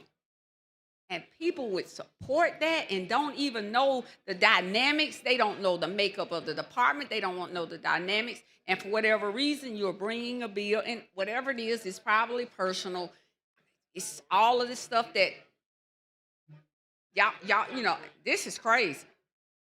I mean, I didn't expect that, and I certainly didn't expect it from you, Kill, because I would have given. You typically have an answer. I'm very interested in how they're appointed, that they're representative of the people of Alabama. But you should already know that it. The governor has some appointments, and we do. You can't say you're interested in how they appointed, and you don't even know how many is appointed. Make that make sense. You can't make it make sense. That math don't math. You don't even know how many people. So you're so concerned about a board that you don't even know the number of people that are sitting on the board for you to add to the board. We could already have 1,000 people on the board, and you want to add 20 more? You want to add 10 more? You want to add 6 more, and you don't even know how many on there? So it lets me know it's not about the board. It's not about that. Because that would be the first thing that I would look at. Hey, how many people on the board? How's the board constructed? How many terms do they get? What are if there are terms? All of that. Those are the questions that you ask about a board. But you literally drop the bill in and say you want to change the board because obviously that board or somebody on that board has not done something that you or somebody has not wanted them to do based upon the beliefs that you all have. And because of that, let's bring in 30 more people on the board, 10 more people on the board. So that's what we're doing. Call the thing as it is. There'll still be 17. It doesn't matter. I don't care if it's 10. I don't care if it's 2. You're bringing a bill and you having to get somebody to tell you how many people on the board, and you say you feel that the board can be made better. I asked one question: how many people on the board? I'm not so concerned with the number on the board as the way they are appointed. I am not concerned about the number of the board. The people are I'm represented. concerned about the fact that it is a board that you are asking someone to make a material change to, and you don't even know the makeup of the board. Now, that may not make sense to you all because y'all have the power. That's fine. But it doesn't make sense to me as an informed member of this house, and I try my best to be informed. That's why when I walk in that door, I don't care what bill is on this calendar. I can walk up here. I don't have to read. I don't have to pull up an AI. I don't have to do anything. I can go straight to it. And every now and then, if I'm not as well versed on it, by the time I get up here, scroll through it. So I'm just saying, like I said, I've sat here today, Stud, whatever his name, Stud's bill. I can't, y'all come in here, so many of y'all change up every quadrennium. I can't even get the names right. But like I said, this is crazy. And it's always a ruse for something else. It's always a ruse, and it's a dangerous game. When is enough enough? And I guess it's not. But to stand here to say you're making a change to a board and you don't know the number, I mean, I don't even care how much power you have. That just doesn't make sense to me, and it is an embarrassment. But y'all do what y'all want to do, but you don't even know the name, the makeup. And so now you're changing the board. What do you hope to achieve with the board, with the changes that you're making to a board that you don't know the number of people that sit on the board? Well, I think all the boards we have, they should be accountable to the people in the state who fund those Hold boards. up, that's that word I'm hearing again, accountability. Tell me what they have not been doing. Because even earlier today when Stud said that, you can't tell me what the universities are not being accountable on. Tell me what the Archives Board is not being accountable. What are they not being transparent on? What are they not doing that you think such a material change is needed? Because nobody seems to be able to come to the mic to say what they're not doing. But all of a sudden, we need to make change. I just want to know what they're not doing. Because when you start, people dangle those words, accountable, transparency. And it sounds so good. Okay, what are they not being transparent? Have you asked them for information you can't get? Are they overspending? Are they over budget? They can't account for the funds? Because nobody can come in here and say that, and you can't either, because I know Murray runs a very tight ship over there. And I don't take up for folks, and I'm not here for anybody to take up for me, but I'm going to speak the truth. And that he has run a great ship, and I'm not here to defend. I haven't even talked to him about this bill. I just know the character and the quality of person that he is, and I know how he runs and attempts to try to work and answer every question. But when it comes to a belief or an issue that you or your people in here may not be on the same page with, it's all the changes. I'm not here to legislate morality. That's not my role. It's not written anywhere. And y'all gonna keep on. Y'all gonna blow this place up before it's over. And I do believe Pringle did say that the other day. Y'all keep marching. Gentlewoman's time has expired. Now, Representative Datcher of Jefferson.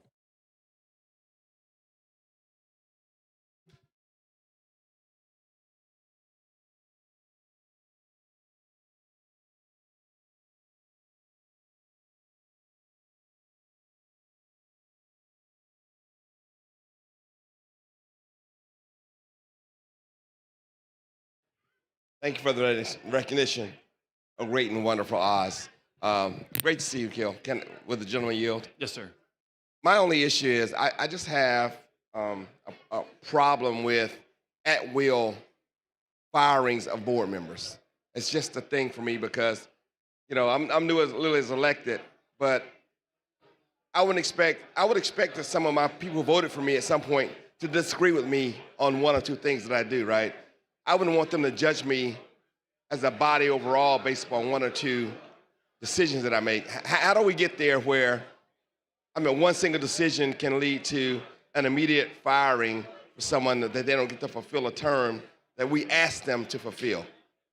Well, the bill allows for basically at will, so one would think that whoever, the governor, for instance, I think she is very wise. I think she's going to think through the people she puts on there.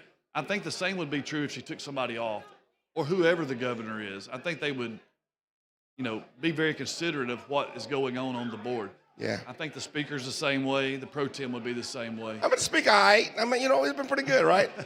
But it's like, how do we empower somebody for that one, because then that person is not appointed for who they are, but they're an extension of the appointing authority, right? Like, we don't want to be micromanaging folks in that way, do we? I mean, you know what I'm saying? I think archives was great. My great aunt is in there as one of the first women who helped midwives, African American midwives in the state of Alabama. Her whole uniforms over there, her little kit. It's really an amazing thing. My son saw it. So the archives is amazing to me, but it's much more than the archives. It's just that philosophy of us allowing people to be fired when we've asked them to serve, right? We've asked somebody to serve.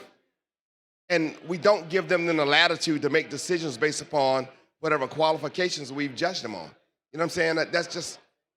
That is really, gives me great heartburn. You know, so anyway, that's what I have. Thank you. Thank you. Question for the body's final passage of HB 169, a substituted amendment. The clerk will unlock the machine. The members will vote.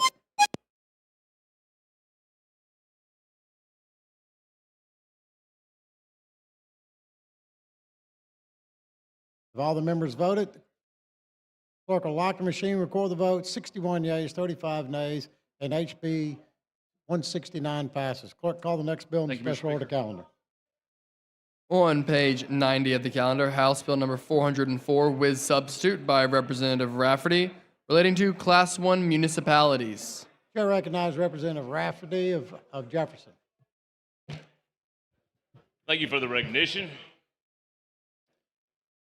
Members, first and foremost, this bill only affects Class 1 municipalities, and HB 404 gives Birmingham a new tool to address housing and blight. This bill creates the Alabama Community Trust Fund. Concept is simple. A nonprofit entity organized by the city, audited annually by the Department of Examiners of Public Accounts, and fully subject to public records laws, acquires land, leases it to low and moderate income families through a long-term ground lease. The family owns the home, the trust retains the land, and the resale formula keeps that home affordable for the next family, and the family after that, and so on. One investment in affordability with permanent impact. And I heard it. I'm going to go on and ask for the BIR if there's no more Question questions. for the body's adoption of the BIR. The clerk will unlock the machine. The members will vote.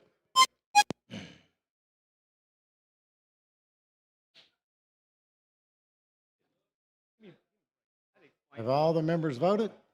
Clerk will lock the machine, record the vote. 97 yeas, 1 nay, and the BIR is adopted. All right.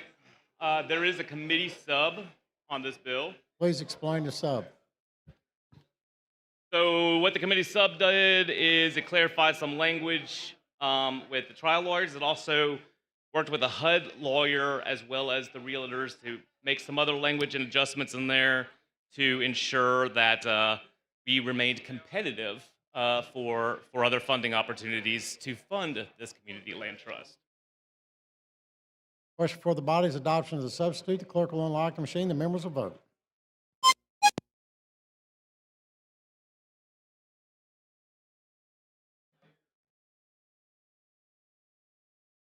Have all the members voted? Clerk will lock the machine, record the vote. 83 yeas, no nays. The substitute is adopted. Finally, I do have a floor amendment for the sub. The clerk will receive the amendment. Okay. What this amendment does is it clears up two things. One thing, it clears up some constitutional issues that the Department of Revenue had. The other thing it does is just kind of spell out in clear terms the prohibitions of political activity that the members of the board of this trust can take into, can participate in. I'll ask for the adoption of the amendment to the substitute.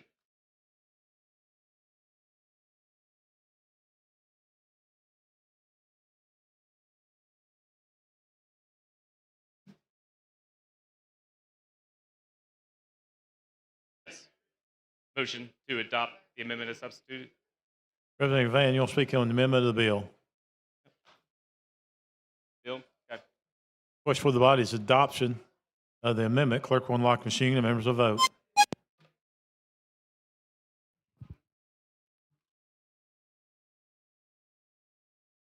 Clerk will lock the machine. Record the vote. 75 ayes, 0 nays.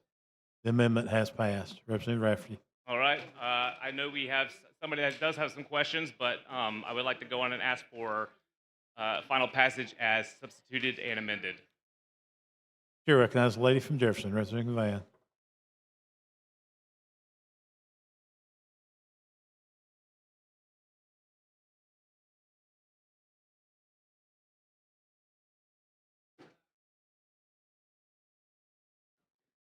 Neil, listen, Hey. excuse me, Representative Rafferty. Yes, ma'am. Tell me how this works. Right.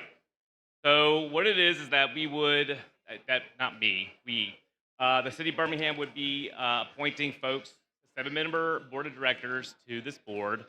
And what that board would then do is then acquire land that has a cleared lease and then purchase and then provide a ground lease. So what happens is, so while the community land trust owns the land, right, this 99-year ground lease, the actual homeowner would own the house or any improvements or equity that are building into the home.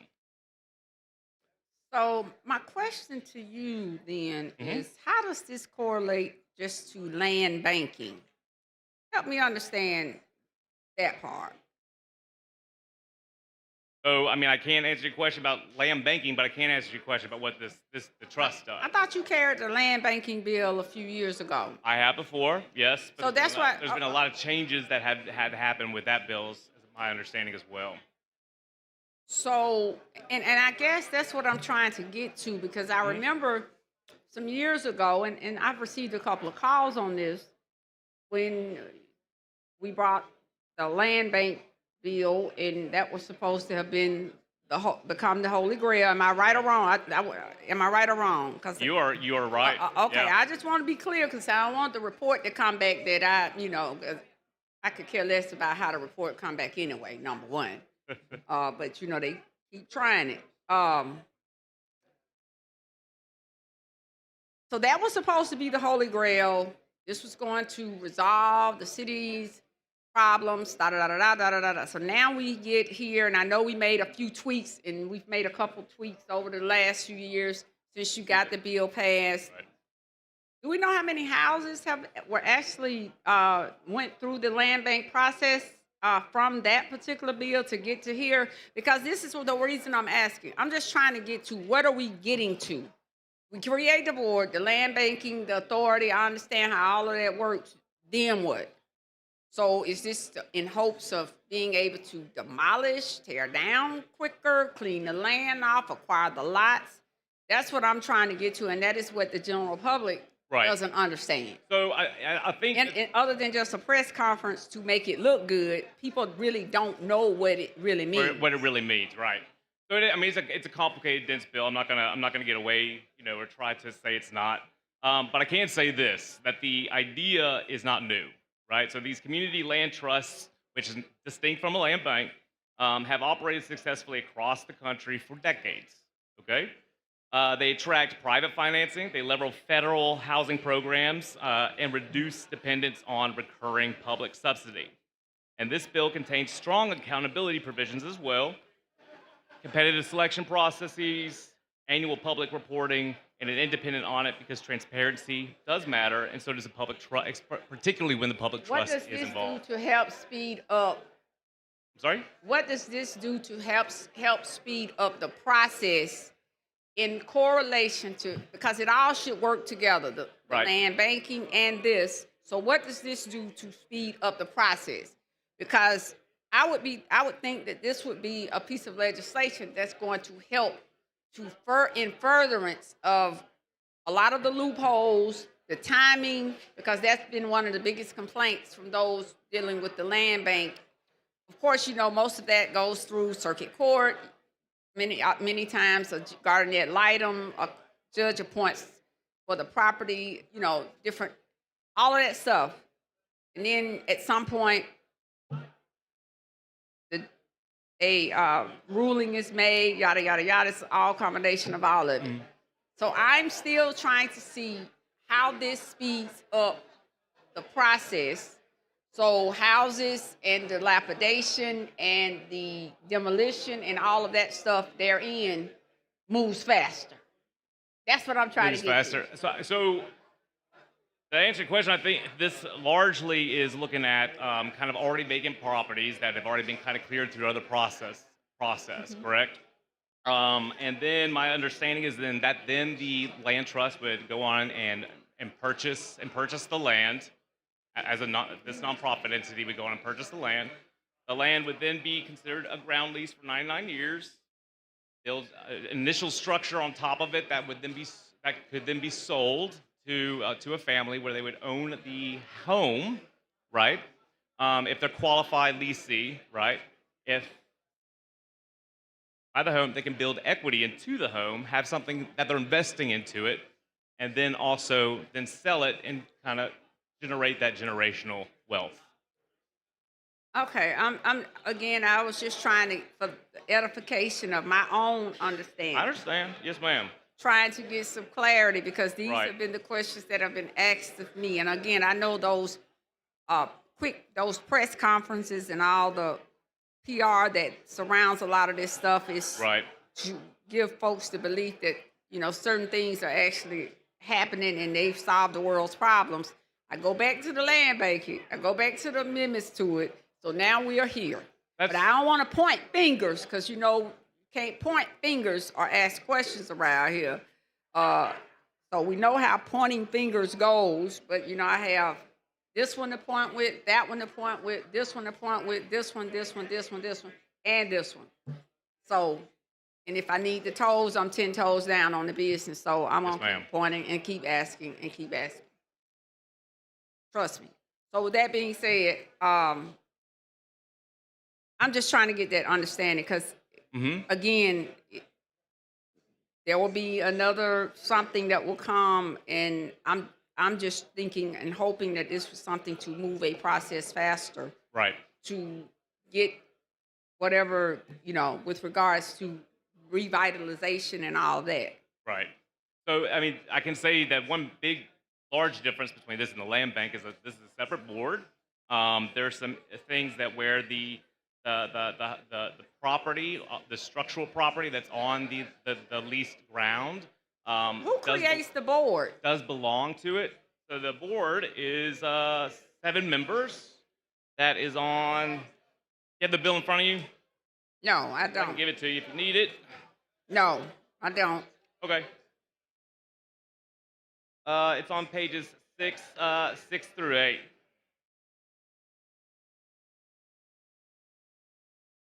So, the board of directors shall consist of 7 directors serving 4-year terms. No director shall be municipal, county, or state elected official, and no immediate family member or member of the official's household shall be a director. If an existing director or other individual becomes an elected official, thereby disqualifying that individual or another from serving as a director, that existing director shall promptly tender his or her resignation. I'm just trying to get to who appoints the board. Who appoints the board? 3 directors shall be appointed by the governing body of the organizing municipality. So in this case, it would be Birmingham, and shall have expertise and experience in careers or activities involving real estate, property management, finance, real estate law, transit planning, residential contracting, banking, architecture, or city planning. So there's some qualifications there. 3 directors shall be appointed by the mayor of the organizing municipality. So 3 by the mayor, then 3 by city council, okay? 1 director shall be professional in the finance or banking industry with experience in affordable or low-income housing, lending finance, or tax credits for residential and commercial properties.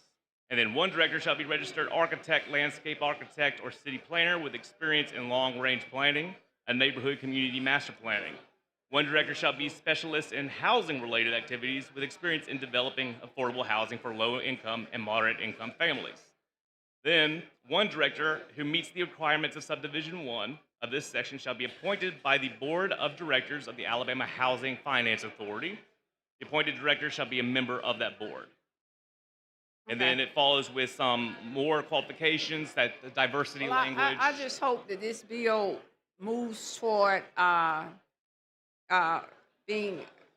putting them in a position to be more precipitous in their efforts. At the end, it doesn't matter how the board is structured, that should be the ultimate goal regardless. Mhm. So I'm hoping that we will see that we have not seen necessarily with the land banking. Right. Yes, ma'am. Thank you. I feel you on that. Thank you. Before the body now is final passage of HB 404 as amended. Clerk will unlock the machine and the members will vote.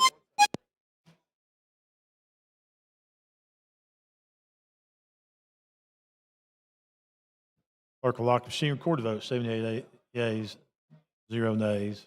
HB 404 is passed. Thank you, Mr. Speaker. Thank you, members. Clerk, call next bill. On page 67 of the calendar, House Bill number 584 with substitute by Representative Ross relating to public education.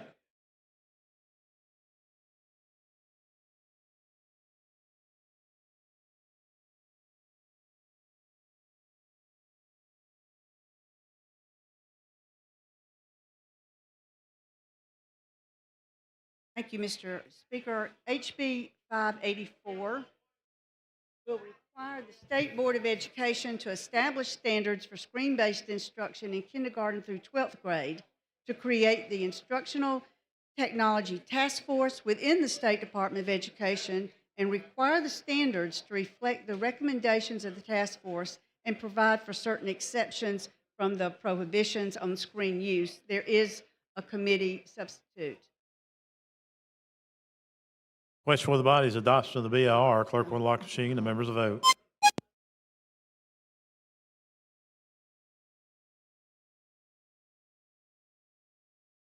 Clerk will lock the machine. 101 ayes, 0 nays. BR has been adopted. Representative Ross.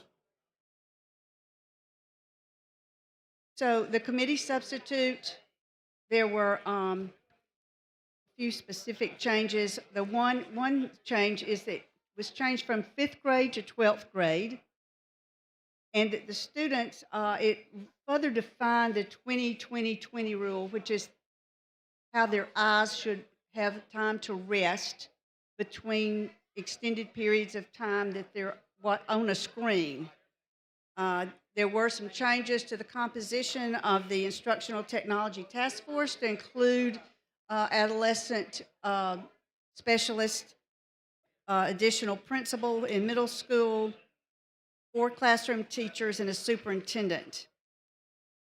Also, there were some guidelines and best practices for virtual delivery of instruction that were added. Okay, you heard the lady's explanation of the substitute. Clerk will unlock the machine and the members will vote.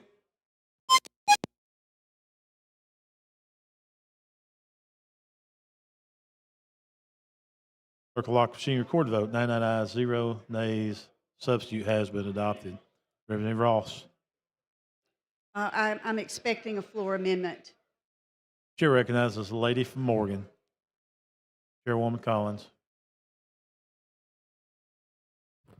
Thank you for the recognition, Mr. Speaker. I want to thank you also, Representative Ross, because you are always really good to work with all the different groups. Over and over again, this one amendment changed about 4 times, and so I have an amendment. Clerk, say the amendment. Amendment 2, House Bill number 584 by Representative Collins. The amendment actually just changes the name to the Alabama Balanced Instruction and Screen Use Act. It uses a definition that's agreed upon by everyone. It says that they must be compliant to the applicable courses, because some courses use screen time. They have to be compliant with the federal and state privacy laws. It adds the diversity into the task force. And the superintendent calls the first meeting, and then it instructs them to use up-to-date, peer-reviewed research of screen time use. I offer the amendment. It's a friendly amendment. Okay, the lady sees the amendment as a friendly amendment. Clerk will unlock the machine and the members will vote.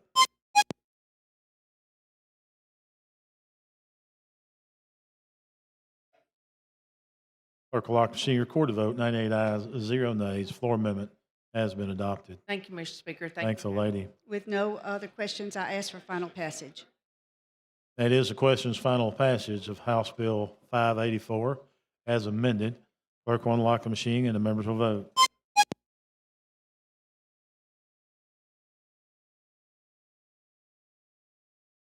Clerk will lock the machine, record the vote, 98 ayes, 0 nays, HB 584 has passed as amended. Thank you. Thanks, lady. Speaker, thank you, body. Chair recognizes Representative Witt.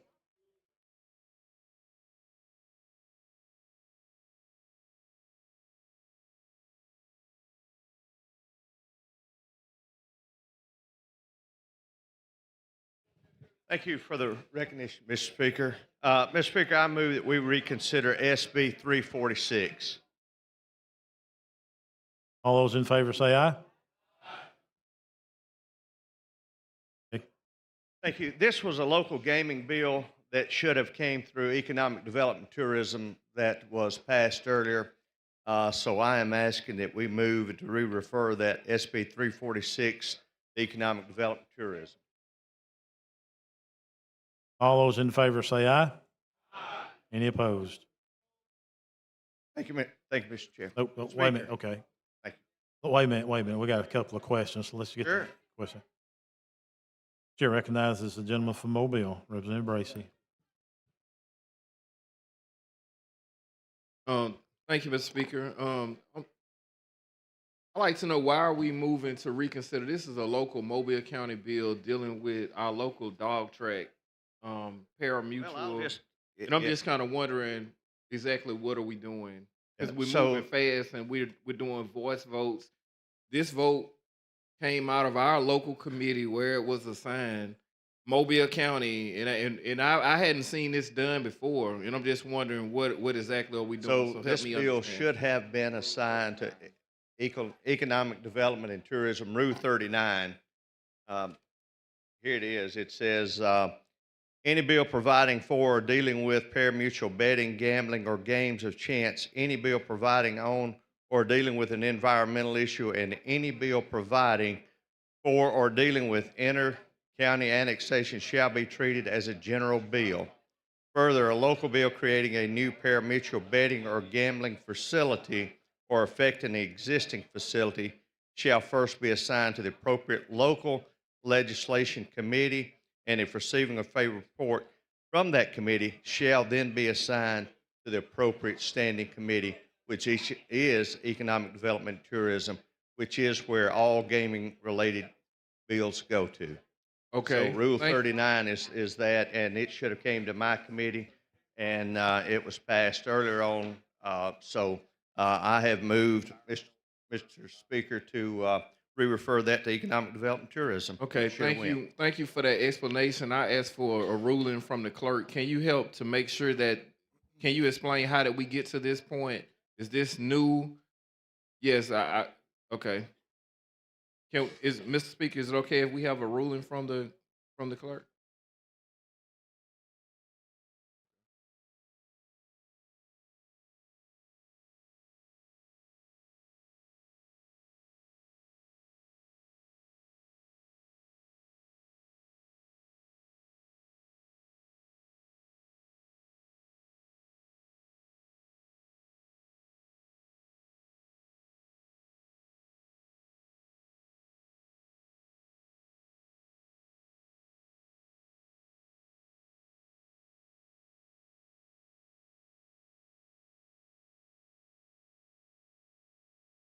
Thank you, Mr. Speaker.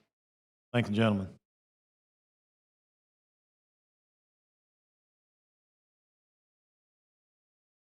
Any further questions? Thank you. Thank you, gentlemen.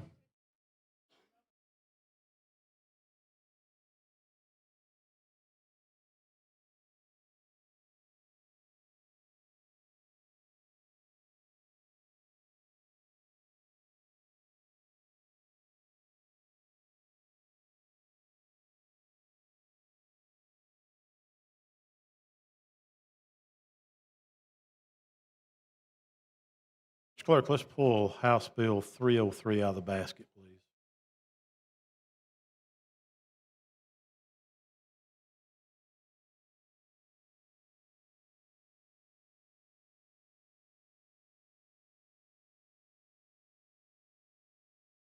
Mr. Speaker, the Senate has amended as therein shown, and as amended has passed the following House bill and returned same herewith to the House of Representatives. House Bill 303 relating to cryptocurrency, signed Patrick Harris, Secretary. Representative Betso. Mr. Speaker, the Senate made a couple small amendments, and I would like to make a motion to concur. Thank you for asking what the amendments are.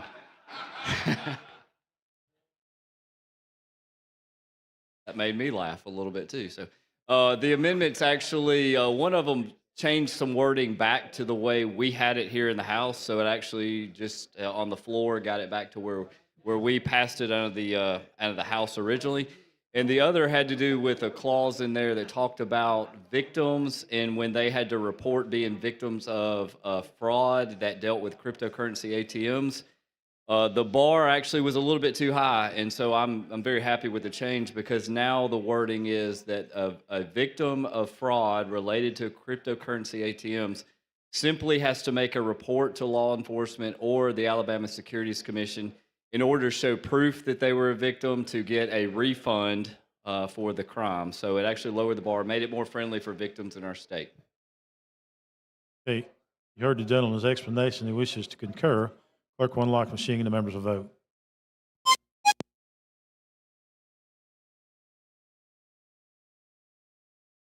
Clerk will lock the machine, record the vote. 96 ayes, 0 nays. HB 303 has been concurred. Thank you, Mr. Speaker. Thank the gentleman. Mr. Clerk, let's call HB 7 out of the basket, please. Mr. Speaker, the Senate has amended as therein shown and as amended has passed the following House bill and returned same herewith to the House of Representatives. House Bill number 7 relating to crimes and offenses, signed Patrick Harris, Secretary. Representative Lomax. Thank you, Mr. Speaker. Yeah, up in the Senate, they did add some amendments that further clarify protections for students with disabilities when it comes to justifying whether a charge is necessary in cases of a terrorism threat against a school or place of worship. But with that, after reviewing the amendment, I'd like to move to concur. Chair recognizes the lady from Madison, Representative Hall.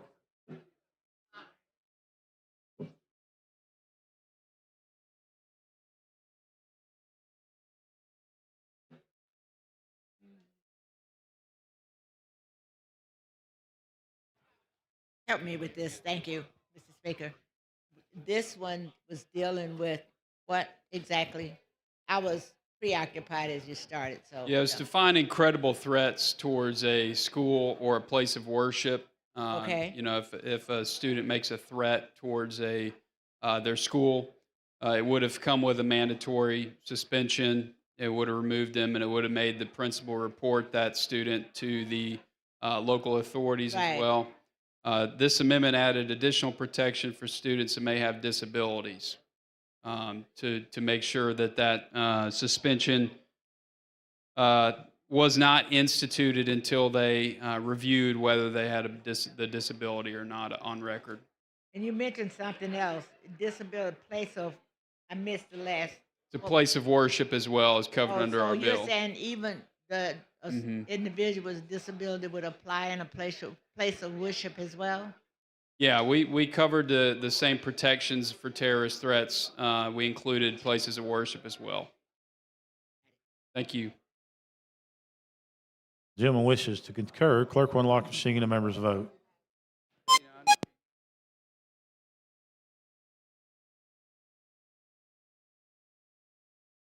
Clerk will lock the machine. Record the vote. 102 ayes, 0 nays. Bill has been concurred. Thank you, Mr. Speaker. Thank the gentleman.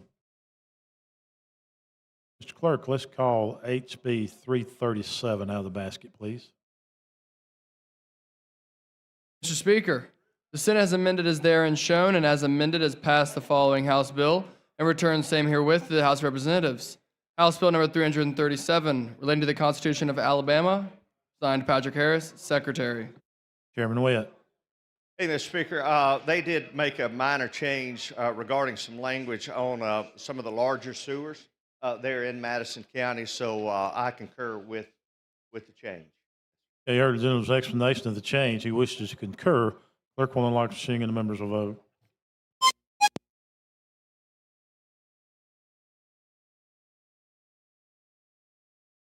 Clerk will lock the machine, record the vote. 98 ayes, 0 nays. HB 337 has been concurred. Thank you. All right, Mr. Clerk, let's call out HB 381 out of the basket, please. Mr. Speaker, the Senate has amended as therein shown, and as amended has passed the following House bill and returned same herewith to the House of Representatives. House Bill number 381, relating to camp safety. Signed, Patrick Harris, Secretary. Representative Faulkner. Thank you, Mr. Speaker. Members, we did have a committee floor sub up there that we changed the floodplain language, which I thought was a good change. And then we made an exclusion for coastal floodplain cabins that are already in existence. And so I move to concur, Mr. Speaker. Yeah, you heard the gentleman's explanation of the change. You wish to concur. Clerk will unlock the machine and the members will vote.